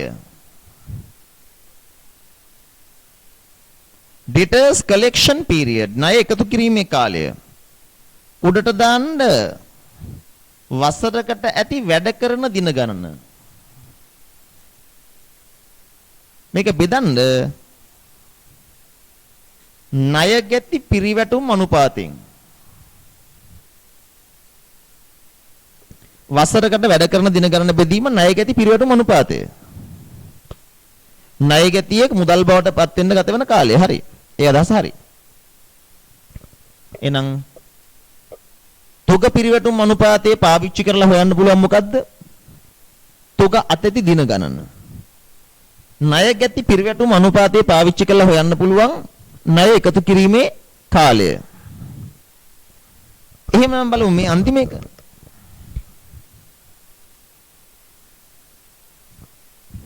කිසියම් ආයතනයක ණය හිමි පිරිවැටුම් අනුපාතය අපි හිතමු මෙහෙම ණයට ගැනුම් තිබ්බා 4000ක්. සාමාන්‍ය ණය හිමියෝ 200යි. අපි නිකන් හිතමුකෝ 100යි කියලා. අපි නිකන් හිතමුකෝ 400යි කියලා. මොකටද නිකන් 10යි. ණය හිමි පිරිවැටුම් අනුපාතය 10යි. ඒ කියන්නේ අපි තෝරාගත් එක ණය හිමියෙක් එක්ක ගනුදෙනු කළොත් අවුරුද්දට ඒ මිනිස්සයත් එක්ක ගනුදෙනු කරලා තියෙනවා 10 පාරක් නේ. අවුරුද්දට එයත් එක්ක ගනුදෙනු කළා 10 පාරක්. තව විදිහකට කියනවා නම් අපි එයාට අවුරුද්දට 10 පාරක් සල්ලි ගෙවලා තියෙනවා. ණය හිමිය මුදල් බවට පත් වෙනවා 10 පාරක්. ඕකනේ ණය හිමි පිරිවැටුම් අනුපාතය. අවුරුද්දට වැඩ කරන දින ගණන 365යි නම් මේක 10න් බෙදුවොත් දින 36ක් ඇතුළත අපි ණය හිමියන්ට සල්ලි ගෙවලා තියෙනවනේ. ණය හිමියන්ට සල්ලි ගෙවන්න දවස් 36ක් ගන්නවා. මේකට වචනයක් කියනවා ණය හිමි පියවීමේ කාලය. ණය හිමි පියවීමේ කාලය. ඒක සමානයි වසරකට වැඩ කරන දින ගණන බෙදන්න ණය හිමි පිරිවැටුම් අනුපාතය.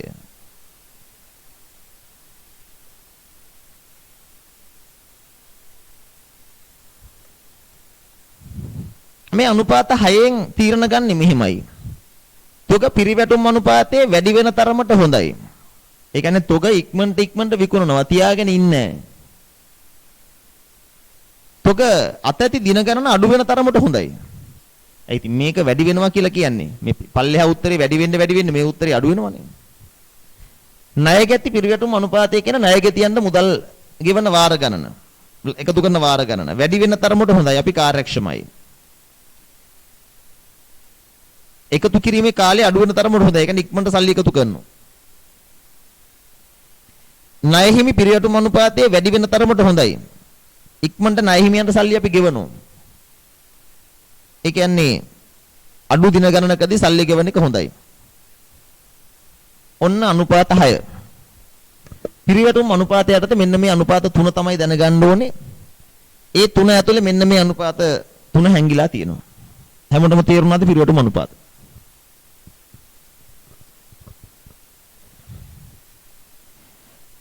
right. එන ලියගමු. මෙමගින්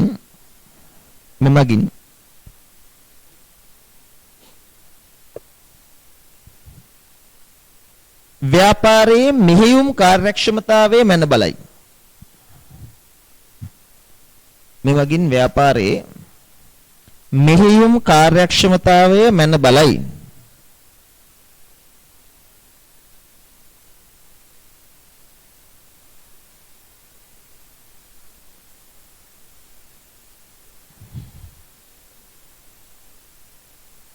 ඊට ඉස්සෙල්ලාම ලියන්න තොග පිරිවැටුම් අනුපාතය කියලා. තොග පිරිවැටුම් අනුපාතය. යටින් පොඩි වාක්‍යයක් ලියලා ඊට පස්සේ සූත්‍රය ලියමු නේ. තොග පිරිවැටුම් අනුපාතය කියලා එතන ලියන්න. තොග විකුණුම් බවට පත්වන වාර ගණනයි. තොග විකුණුම් බවට පත්වන වාර ගණනයි.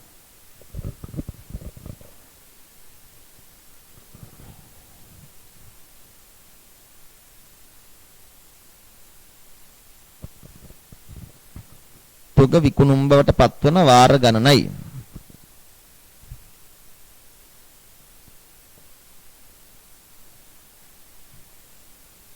ලියලා පෙන්නන්න තොග පිරිවැටුම් අනුපාතයේ සමානයි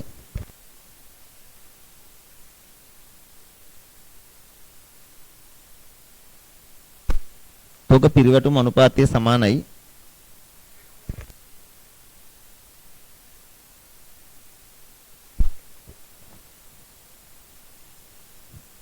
විකුණුම් පිරිවැය බෙදන්න සාමාන්‍ය තොගෙන්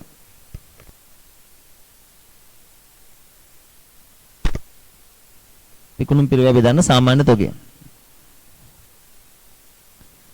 අර අපි කර කර හිටපු උදාහරණයට යමුද?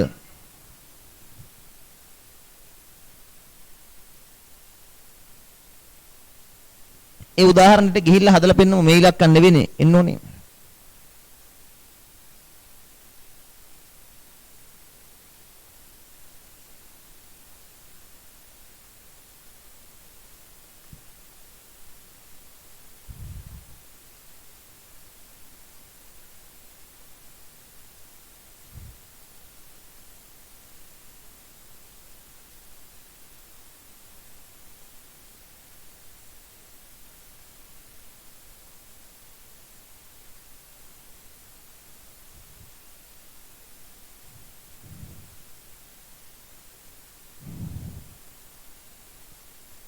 බලන්නකෝ ඒ ගාන අනුව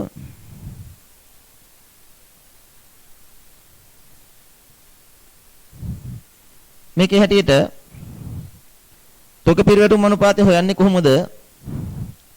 සාමාන්‍ය තොගය ගන්න. ඒ කියන්නේ මුල තොගේ ධන අග තොගේ බෙදීම දෙක.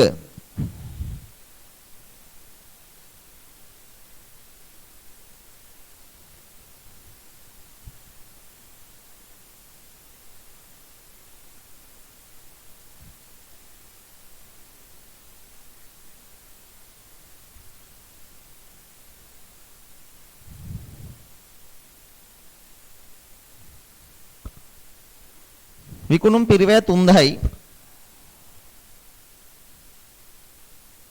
බෙදන්න සාමාන්‍ය තුගෙන් 700යි 300යි 1000යි බෙදීම දෙක කියන්නේ 500යිනේ. බෙදන්න 500න්.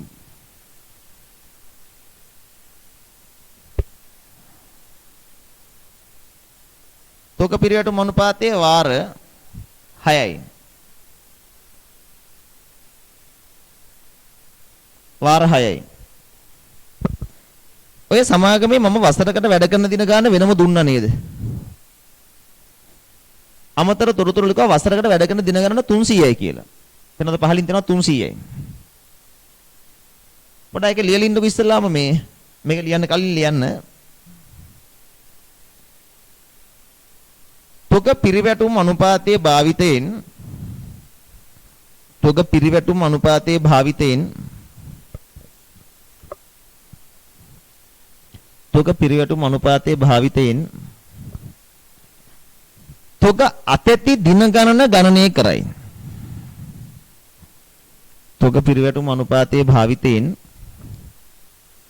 තොග අතැති දින ගණන ගණනය කරයි. එළියලා පෙන්නන්න වසරකට වැඩ කරන දින ගණන බෙදන්න තොග පිරිවැටුම් අනුපාතයෙන්.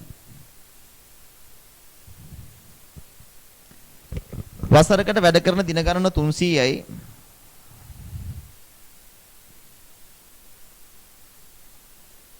එතන වාර 6යි. දින 50යි. ලැබිච්ච තොගයක් අපි තියන් ඉන්නවා දවස් 50ක් නේ. දින 50යි.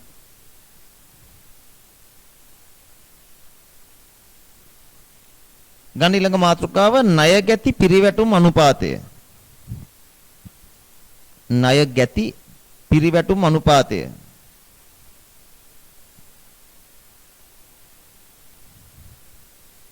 ණය ගැති පිරිවැටුම් අනුපාතය.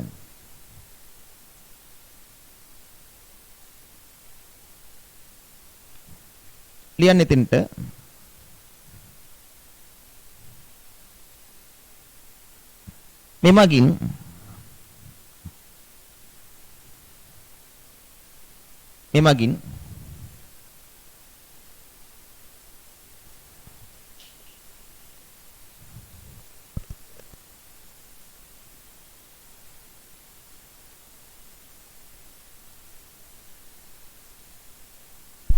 මෙමගින්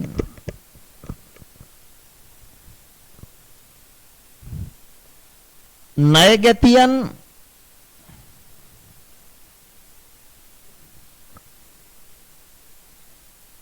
විකුණුම් බවට පත්වන වාර ගණන ගණනය කරයි. ණය ගැතියන් විකුණුම් බවට පත්වන වාර ගණන ගණනය කරයි. .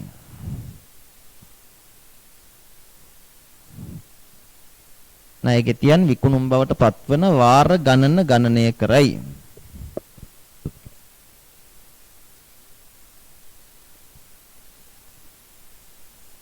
ණයගැති පිරිවැටුම් අනුපාතය සමානයි ණයට විකුණුම් බෙදන්න සාමාන්‍ය ණය ගැතියන්ගේ.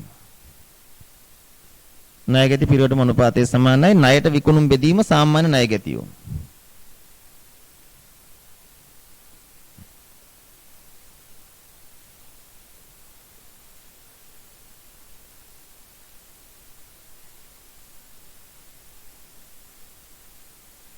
හදලා පෙන්නමු අපේ උදාහරණෙට.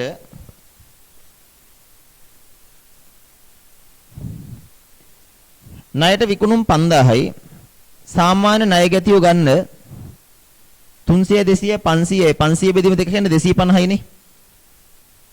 يعني 5000 බෙදීම 250 නේ.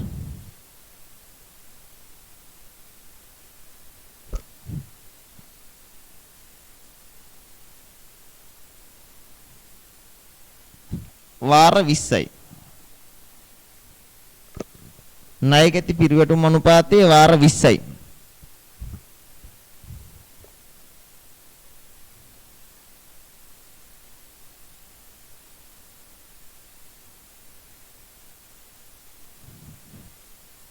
යටි ලියන්න.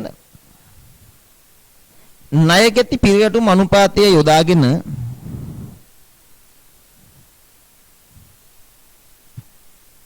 ණයගැති පිරිවැටුම් අනුපාතය යොදාගෙන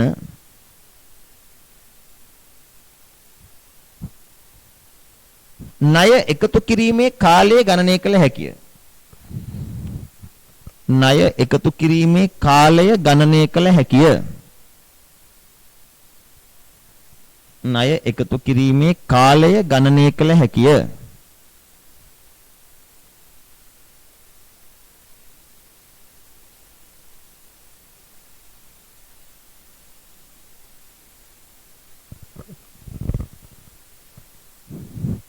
වෙන ණය එකතු කිරීමේ කාලය සමානයි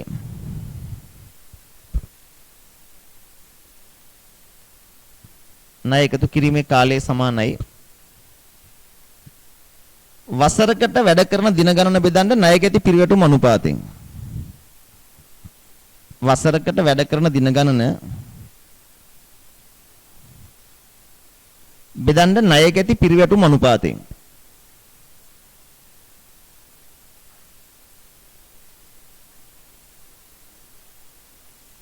වසරකට වැඩ කරන දින ගණන බෙදන්න ණයගැති පිරිවැටුම් අනුපාතයෙන්.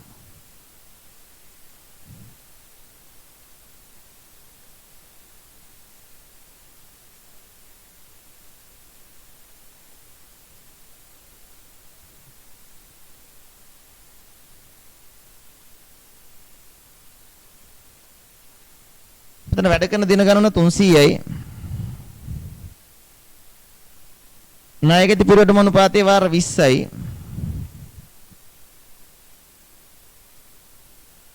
දින 15යි. අපි ණයගැතියන්ට ගෙවන්න දීලා තිනවා දවස් 15ක් නේ. දින 15යි.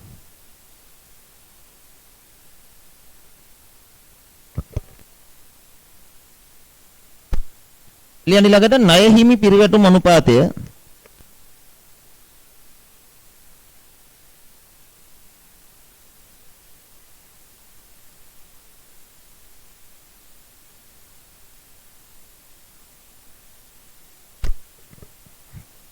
යන ණය හිමි පිරිවැටුම් අනුපාතය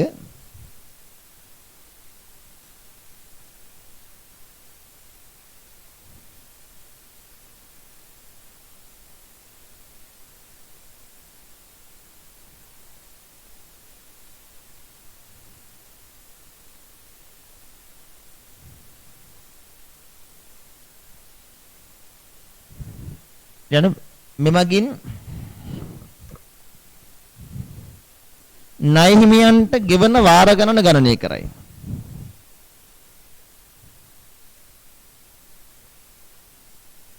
මෙමගින් ණය හිමියන්ට ගෙවන වාර ගණන ගණනය කරයි.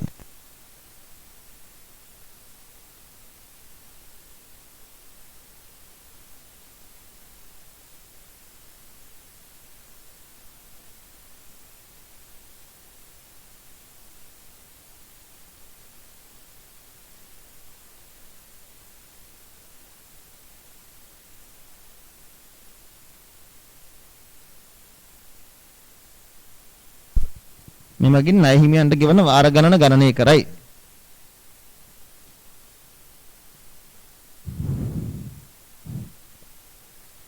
ඊළඟ ණය හිමි පිරිවැටුම් අනුපාතය සමානයි.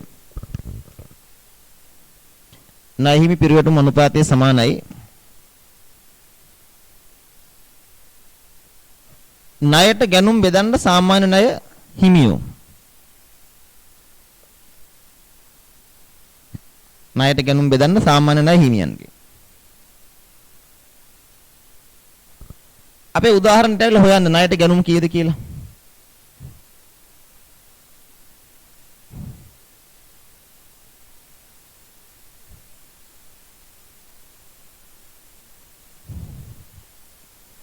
ණයට ගැනුම් හොයන්න ඕනේ. ණයට ගැනුම් දීලා නැහැ විකුණුම් පිරිවැය තියෙනවනේ. අපි දන්නවා ආරම්භක තොගයට ගැනුම් එකතු කරලා අවසාන තොගේ අඩු කළොත් තමයි එන්නේ විකුණුම් පිරිවැය.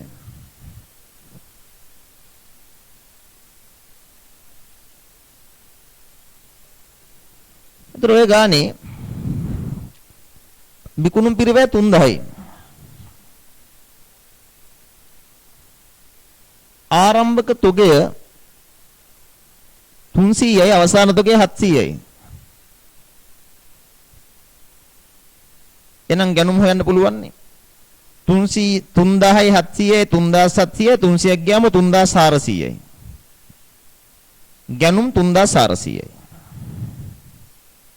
ඒක තමයි ආදේශ කරන්නේ. ගැනුම් 3400යි.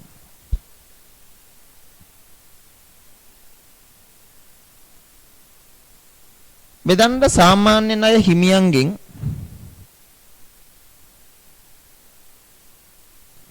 වෙළඳ ගෙවිච්ච දෑ 800යි 600 එකතු කරලා දෙකෙන් බෙදන්න 800 600 1400 දෙකෙන් බෙදුවා කියන්නේ 700යි.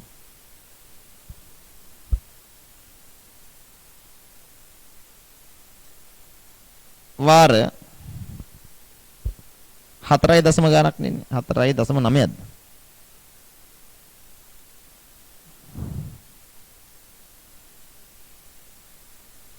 4.8ක් 4.9ක් විතර.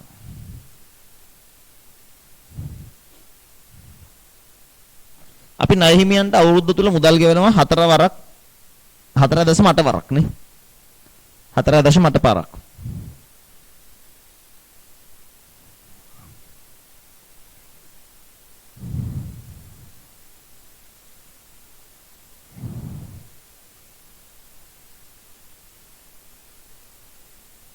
ලියනොතන ණය හිමි පිරිවැටුම් අනුපාතයේ යොදාගෙන ණය හිමි පිරිවැටුම් අනුපාතයේ යොදාගෙන ණය හිමි පිරිවැටුම් අනුපාතයේ යොදාගෙන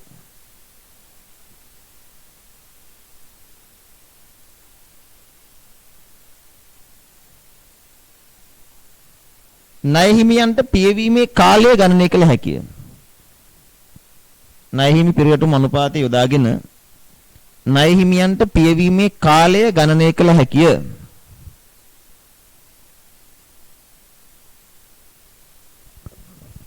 එතන ණය හිමි පියවීමේ කාලය සමානයි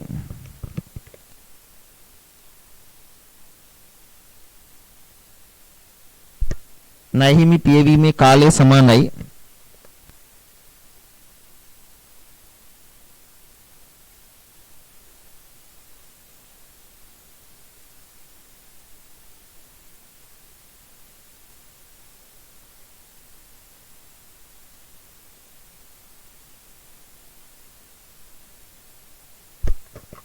වසරකට ඇති වැඩ කරන දින ගණන බෙදන්න වසරකට වැඩ කරන දින ගණන බෙදන්න ණය හිමි පිරිවැටුම් අනුපාතයෙන් 300 බෙදන්න 4.8න්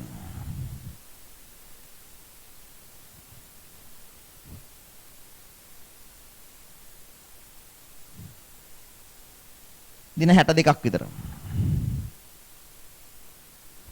ඒ කියන්නේ ණය හිමියන්ට සල්ලි ගෙවන්න අපිට දවස් 62ක් ලැබෙනවනේ.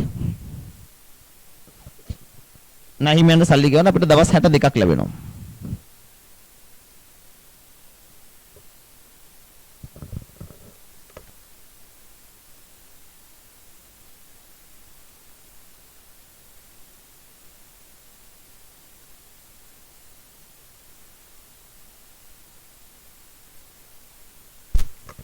right. අවසාන අනුපාත වර්ගය පස්වෙනි වර්ගය ආයෝජකයන්ගේ අනුපාත නැත්නම් වෙළඳපොළ අනුපාත.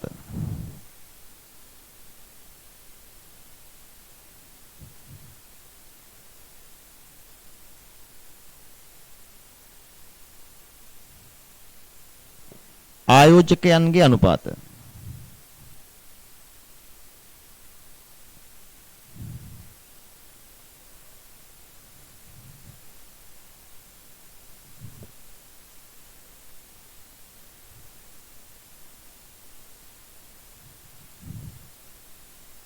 නැත්නම් වෙළඳපොළ අනුපාත.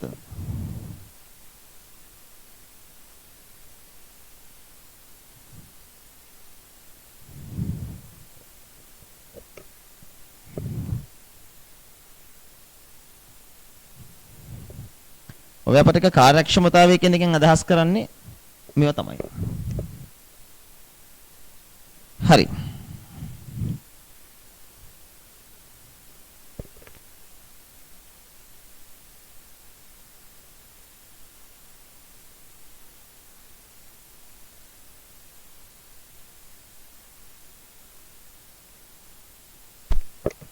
ආයෝජකයන්ගේ අනුපාත වෙළඳපොළ අනුපාත ඇත්තටම මේ යටතේ අනුපාත ගොඩක් ප්‍රායෝගික ලෝකේ තියෙන්න පුළුවන්. නමුත් අපිට සිලබස් එකේ හැටියට තියෙන සරල අනුපාත දෙකක්.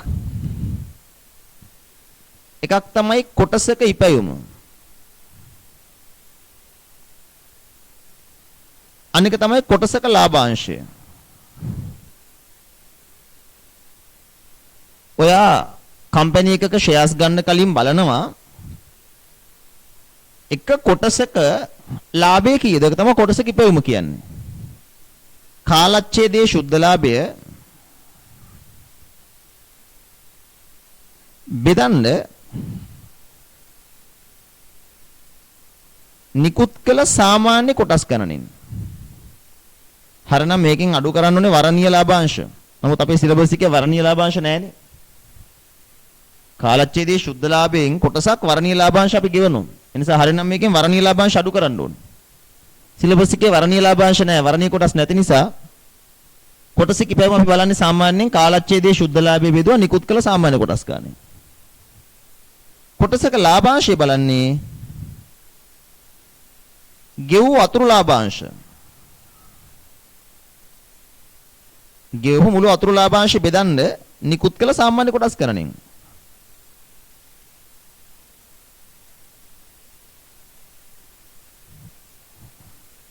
මෙතනින් බලන්නේ එක කොටසක් සඳහා කොච්චරක ලාභාංශයක් තියෙනවද?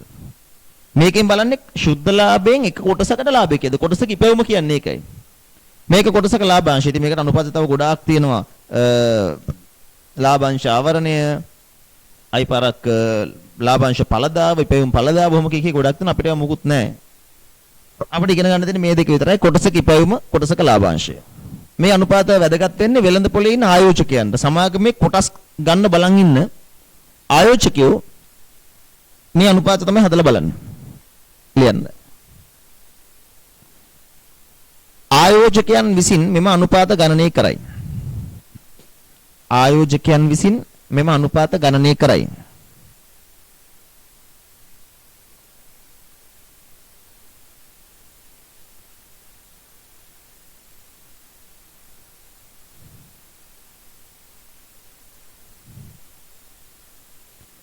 ආයෝජකයන් විසින් මෙම අනුපාත ගණනය කරයි.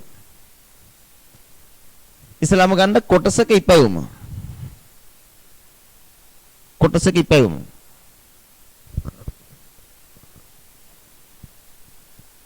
ඒකට චූටි පැහැදිලි කිරීමක් දාන්න.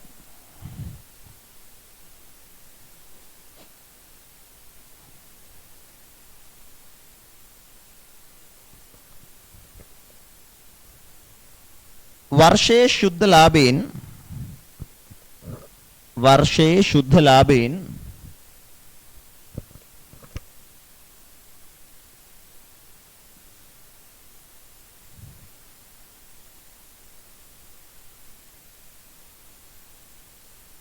එක් කොටසක් සඳහා අදාළ වන ප්‍රමාණයයි. වර්ෂයේ ශුද්ධ ලාභයෙන් එක් කොටසක් සඳහා අදාළ වන ප්‍රමාණයයි.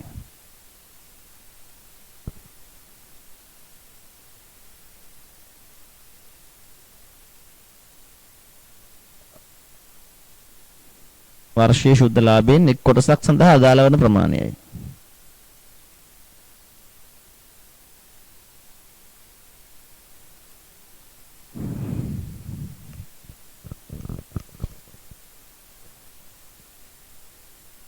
ලියන්න කොටසක ඉපැවීම සමානයි. කොටසක ඉපැවීම සමානයි. කාලච්ඡේදයේ ශුද්ධ ලාභයේ බෙදීම නිකුත් කළ සාමාන්‍ය කොටස් ගණන.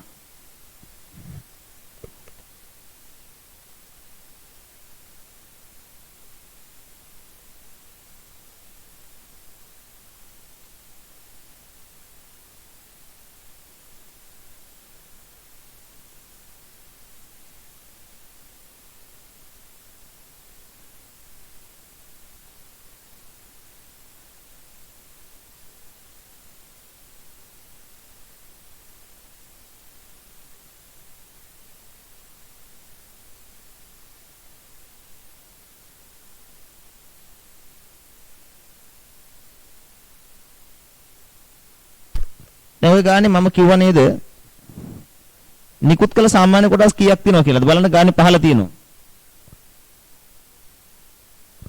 නිකුත් කළ සාමාන්‍ය කොටස් කීයද?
එතකොට මට කියන්න මේකේ ප්‍රකාශිත ලාභාංශ කීයක් කියලාද අපි කිව්වේ?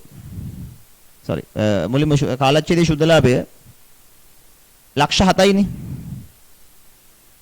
කාලච්ඡේදයේ ශුද්ධ ලාභය ලක්ෂ 7යි.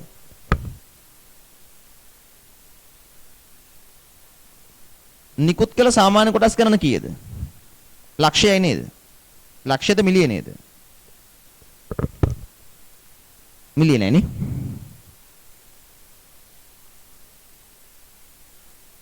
මිලියනයි. ඒතර කොටසක ඉපැයම කීයද? 770යි නේ. ඉතින් රුපියල් 0.7 කියන 770යි නේ. කොටසක ඉපැයම 770යි.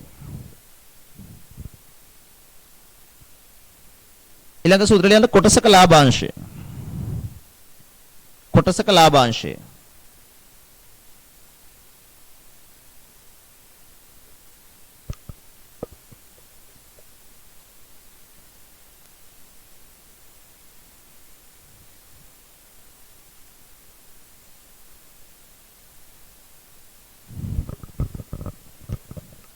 කලින් ගානේ කාලච්ඡේදයේ ශුද්ධ ලාභේ හරිනේ 700 නේ ආවේ. 500 නෙමෙයි රඳවගත් ලාභේ නෙමෙයි ගන්නේ කාලච්ඡේදයේ ශුද්ධ ලාභේ ගන්න. කොටසක ලාභාංශය ගන්න.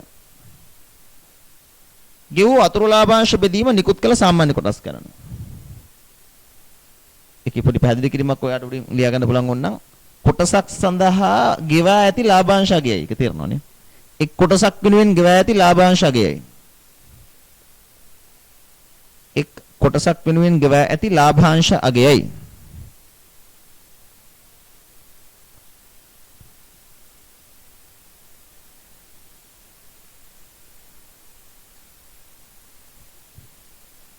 බලන්න කිව්ව අතුරු ලාභාංශ ගානේ තියෙනවා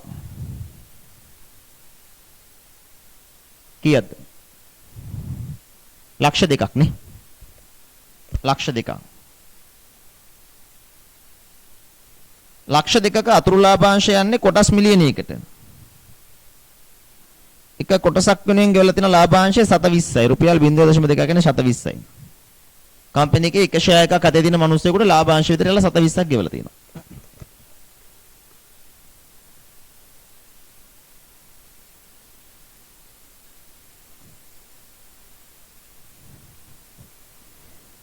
ඒ ටික තමයි අනුපාත කියලා අපිට ඉගෙන ගන්න තියෙන්නේ. ඔන්න විවිධ ස්වරූපයේ අනුපාත. අනුපාත වර්ග පහයිනේ. ඒක එක අනුපාත වර්ග ඔන්න අපි කතා කළා. අපි පොඩි ප්‍රශ්නයක් කරගමු. ඒ අනුපාත ටික හදා ගන්නවට මම හිතනවා පුළුවන්. තේරෙනවනේ. සූත්‍ර පාඩම් කළා ආදේශ කළා. ගණන් අපි ඉදිරියේදී හදමු පේපර්ස් කරද්දී අපිට හම්බ වෙනවා. මේ පොඩි ප්‍රශ්න ලියන්න.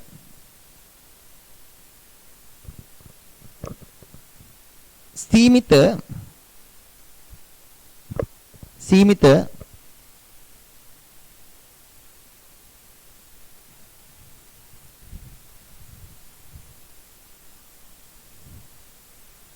ප්‍රගති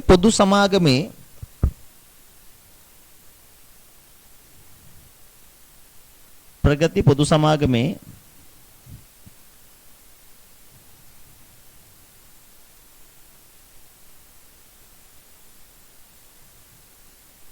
පහත තොරතුරු ඔබට සපයා ඇත.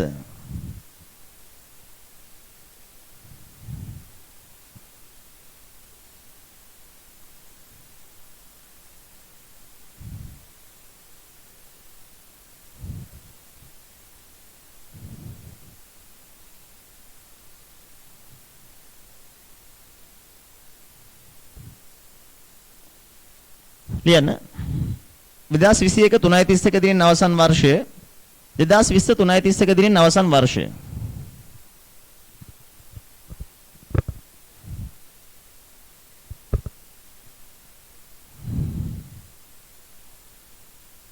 තාන්න විකුණුම්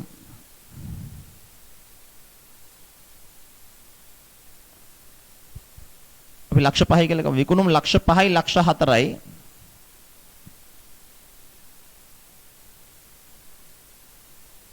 දල ලාභය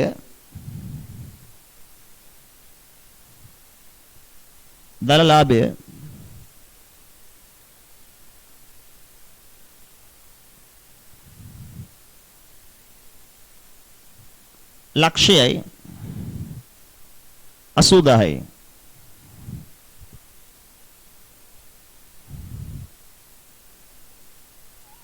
තොග පිරිවැටුම් අනුපාතය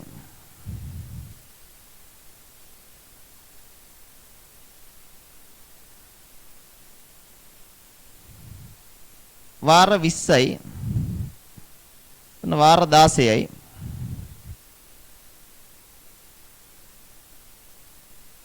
ණයගැති පිරිවැටුම් අනුපාතය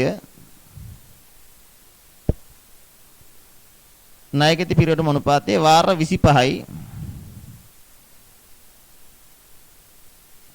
වාර 30යි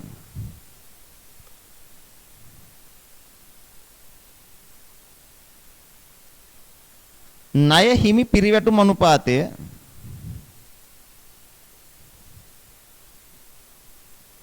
වාර 15යි වාර 20යි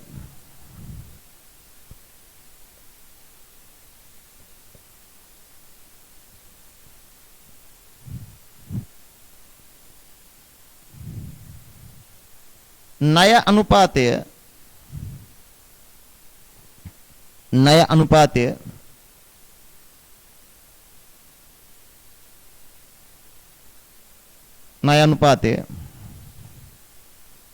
40යි 30යි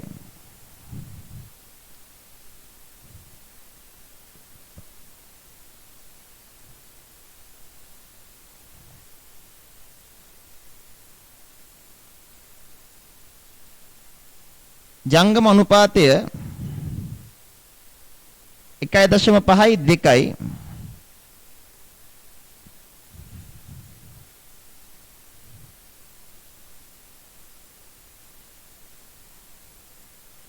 ෂණික අනුපාතය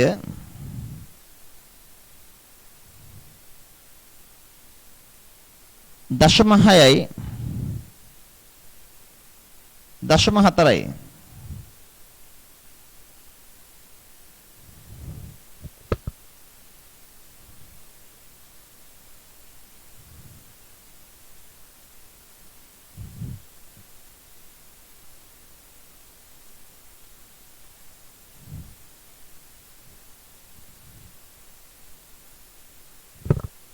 ශුද්ධ ලාභ අනුපාතය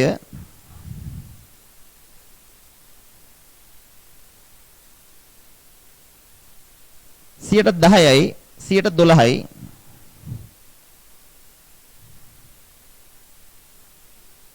ශුද්ධ ලාභ අනුපාතය 10යි 12යි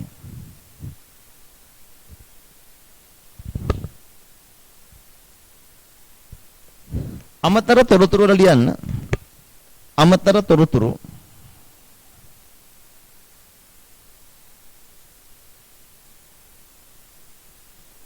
එක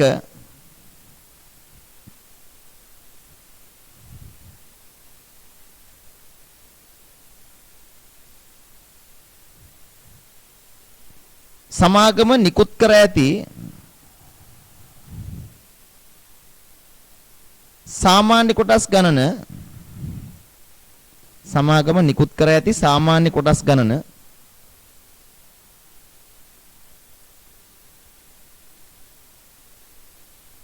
ලක්ෂයකි.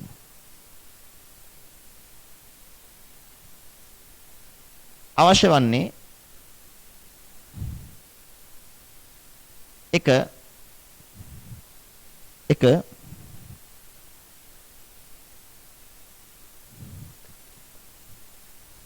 එතන ශුද්ධ ලාභ අනුපාතය උඩින් තියෙන ෂණික අනුපාතය 0.6යි 0.4යි. අවශ්‍ය වන්නේ එක් වර්ෂයේ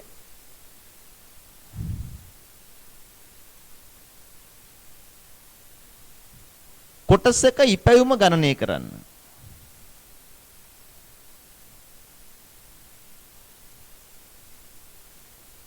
එක් වර්ෂයේ කොටසක ඉපැයුම ගණනය කරන්න.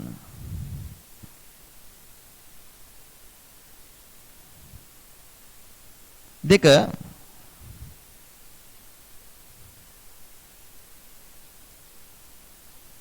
දල ලාභ අනුපාතය ගණනය කරන්න.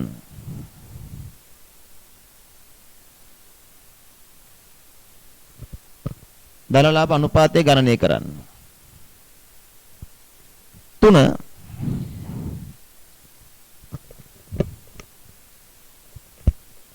එක් වර්ෂයේ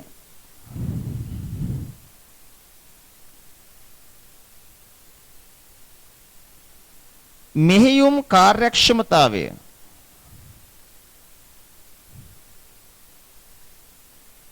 පිළිබඳ අදහස් දක්වන්න. එක් වර්ෂයේ මෙහෙයුම් කාර්යක්ෂමතාවය පිළිබඳ අදහස් දක්වන්න.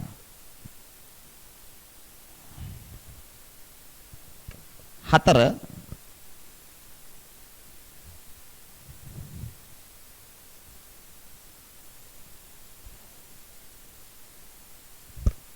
ආයෝජකයන්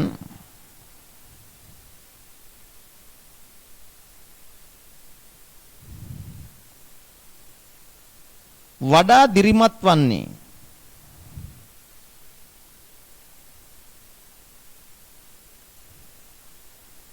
කුමන වර්ෂයේද යන්න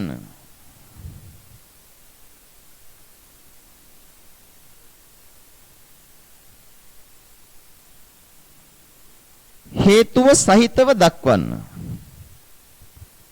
ආයෝජකයන් වඩා දිරිමත් වන්නේ කුමන වර්ෂයේද යන්න හේතුව සහිතව දක්වන්න.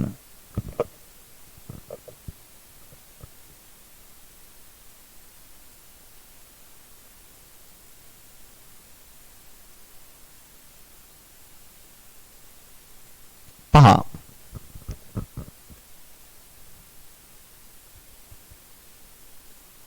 5.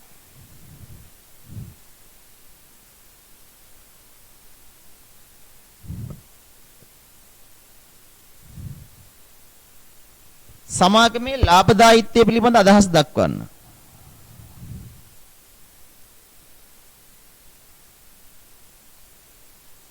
සමාගමේ ලාභදායීත්වය පිළිබඳ අදහස් දක්වන්න.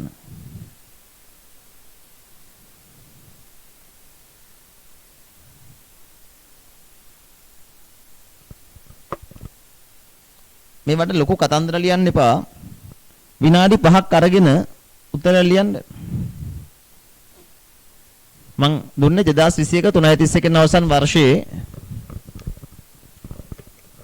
තොරතුරු 2021 331 අවසන් වර්ෂයේ මෙතන 2020 331 දින අවසන් වර්ෂයේ විකුණුම් දලලාභය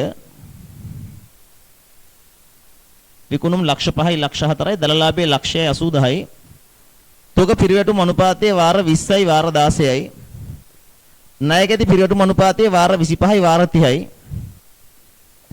ණය හිමි පිරිවැටුම් අනුපාතයේ වාර 15යි වාර 20යි ණය අනුපාතයේ 40යි 30යි ජංගම අනුපාතයේ 1.5යි 2යි ෂණික අනුපාතයේ 0.6යි 0.4යි ශුද්ධ ලාභ අනුපාතය 10යි 12යි අමතර තොරතුරු සමාගම නිකුත් කර ඇති සාමාන්‍ය කොටස් ගණන ලක්ෂයයි අවශ්‍ය වන්නේ එක එක් වර්ෂයේ කොටසක ඉපැවීම ගණනය කරන්න. දෙක දලලාභ අනුපාතය ගණනය කරන්න. තුන එක් වර්ෂයේ මෙහෙයුම් කාර්යක්ෂමතාවය පිළිබඳ අදහස් දක්වන්න. හතර ආයෝජකයන් වඩා දිරිමත් වන්නේ කුමන වර්ෂයේද යන්න හේතු සහිතව දක්වන්න. ලාභදායීත්වය පිළිබඳ අදහස් දක්වන්න. විනාඩි 5ක් ඇති. පොඩි ප්‍රශ්නයක් මහා කතන්දර ලියන්න යන්න එපා.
ප්‍රශ්නයක් බලමු. ඉස්ලාම අහනවා එක් එක් වර්ෂයේ කොටසක ඉපැයුම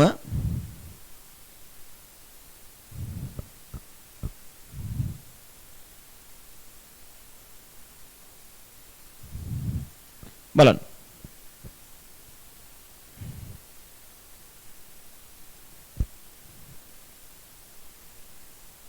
කොටසක ඉපැයුම හොයන්නේ පළවෙනි එකට උත්තරේ 2021 ගත්තොත්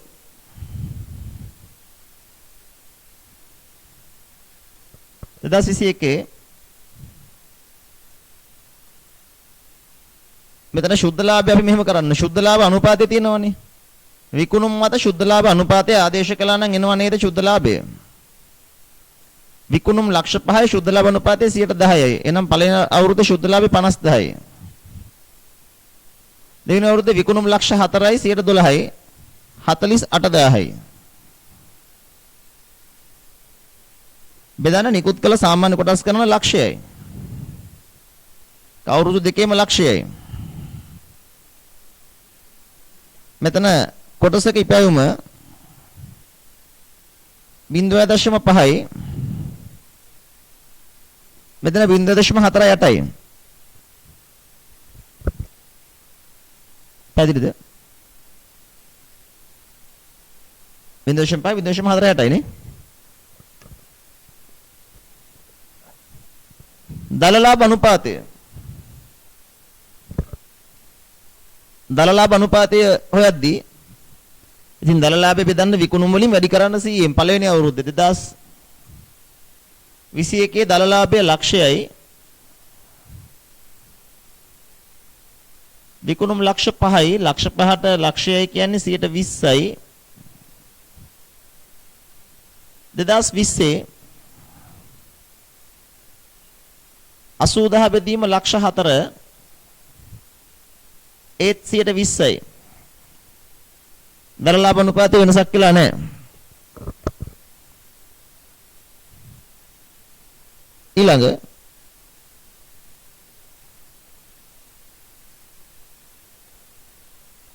හරිද? පැහැදිලිද?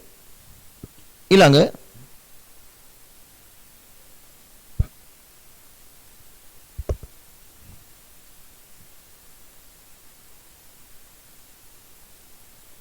එක් එක් වර්ෂයේ මෙහෙයුම් කාර්යක්ෂමතාවය පිළිබඳව අදහස් දක්වන්න. මෙන්න 1 මෙන්න 2 මෙන්න 3. මෙහෙයුම් කාර්යක්ෂමතාවය කියලා කියපු ගමන් අපි ගන්නන පිරිවැටුම් අනුපාතනේ. එක් එක් වර්ෂයේ පිරිවැටුම් අනුපාත බලන්න. තොග පිරිවැටුම් අනුපාතයේ වාර 16 වාර 20 වෙලා මොකද හිතන්නේ? තොග පිරිවැටුම හොඳයිනේ. ඉස්සර අවුරුද්දට 16 පාරයි තොග විකුණුම් බවට පත්වන්නේ. දැන් තොග 20 පාරක් විකිනනවා. ඉතින් කෙලිමාට ලියන්න තියෙන්නේ තොග පිරිවැටුම් අනුපාතය වැඩි වීම මගින් තොග විකුණුම් බවට පත්වන වාර ගණන වැඩි වී ඇත. ඒක කාර්යක්ෂමතාවයේ වැඩි වෙච්ච බවට සාක්ෂියක්. ඒකනේ ලියන්න තියෙන්නේ. තොග පිරිවැටුම් අනුපාතයේ වැඩි වීම මගින් තොග රැඳ වෙන කාලය අඩු වෙන්නේ. ඒ කියන්නේ තොග කෙටි කාලීනව හොඳට ගනුදෙනු වෙනවා. ඒ අදහස ඔයාලා ලියවනම් හරියි. ණයගැති පිරිවැටුම් අනුපාතය අඩු වෙලා. ඒක එච්චර හොඳ දෙයක් නෙවෙයි. ඒ කියන්නේ දැන් ණයගැතියන්ගේ මුදල් එකතු කරනවා පරක්කුයිනේ. ඉස්සර අවුරුද්දට 30 පාරක් සල්ලි එකතු කරලා තිනවා. දැන් එකතු කරන්නේ වාර 25යි. ණයගැති එකතු කිරීම හොඳ නැහැ. ණයගැතියන්ගෙන් මුදල් එකතු කරන වාර ගණන අඩු වෙලා. ඒ කියන්නේ ණයගැතිය සම්බන්ධව තියෙන කාර්යක්ෂමතාවය හොඳ වෙලා නැහැ. තොග පිළිබඳව තියෙන කාර්යක්ෂමතාවය හොඳ වෙලා ණයගැතිය සම්බන්ධ කාර්යක්ෂමතාවය අඩු වෙලා. ණය හිමියන්ට ඉස්සර මුදල් ගෙවනවා වාර 20ක් දැන් වාර 15යි. ණය හිමියන්ට මුදල් ගෙවන්න ගන්න කාලය දැන් වැඩි වෙලා. ඉස්සර 20 පාරක් අවුරුද්දට ගෙවනවා දැන් 15 පාරයි ගෙවන්නේ. යනුව ව්‍යාපාරයේ අපිට කියන්න පුළුවන් පොදුවේ තොග පිරිවැටුම් අනුපාතය වැඩි වෙලා තියෙනවා. ඒ කියන්නේ තොග විකුණුම් බවට පත් වෙන වාර ගණන වැඩි. තොග කාර්යක්ෂමතාවය හොඳ වෙලා. ණයගැති සහ ණය හිමි පිරිවැටුම අඩු වීම ඇතුලේ ණයගැතියන්ගෙන් එකතු කිරීම හා ණය හිමියන්ට ගෙවීමේ කාර්යක්ෂමතාවය අඩු වෙලා. ඒක තමයි හන්නේ සරල උත්තරය. ආයෝජකයන් වඩා දිරිමත් වන්නේ මොන අවුරුද්දද? මොකක්ද උත්තරේ? මේ ගානේ ආයෝජකයන්ට අදාළ අනුපාත මොනවද? ආයෝජකයන්ට අදාළ අනුපාත දෙකයිනේ තියෙන්නේ. කොටසක ඉපැයුමයි කොටසක ලාභාංශයයි නේ. ආයෝජකයන් වඩා දිරිමත් වන්නේ මොන අවුරුද්දද? මොන අවුරුද්දද? 20ද 21ද? මෙතනින් කියන්නේ 2020 කොටසක ඉපැයුම 0.48යි 21 0.5යි. 2021 නේ. ආයෝජකයන් වඩා දිරිමත් වන්නේ කුමන අවුරුද්දද? 2021. උත්තරේ ලියන්න. කොටසක ඉපැයුම වැඩි වී ඇති නිසා. කොටසක ඉපැයුම 748 සිට 750 දක්වා වැඩි වෙලා. කොටසක ඉපැයුම earning per share EPS එක 748 සිට 750 දක්වා වැඩි වෙලා. ඒක හොඳ දර්ශකයක්. 21ට එනකොට කොටසක ඉපැයුම වැඩි.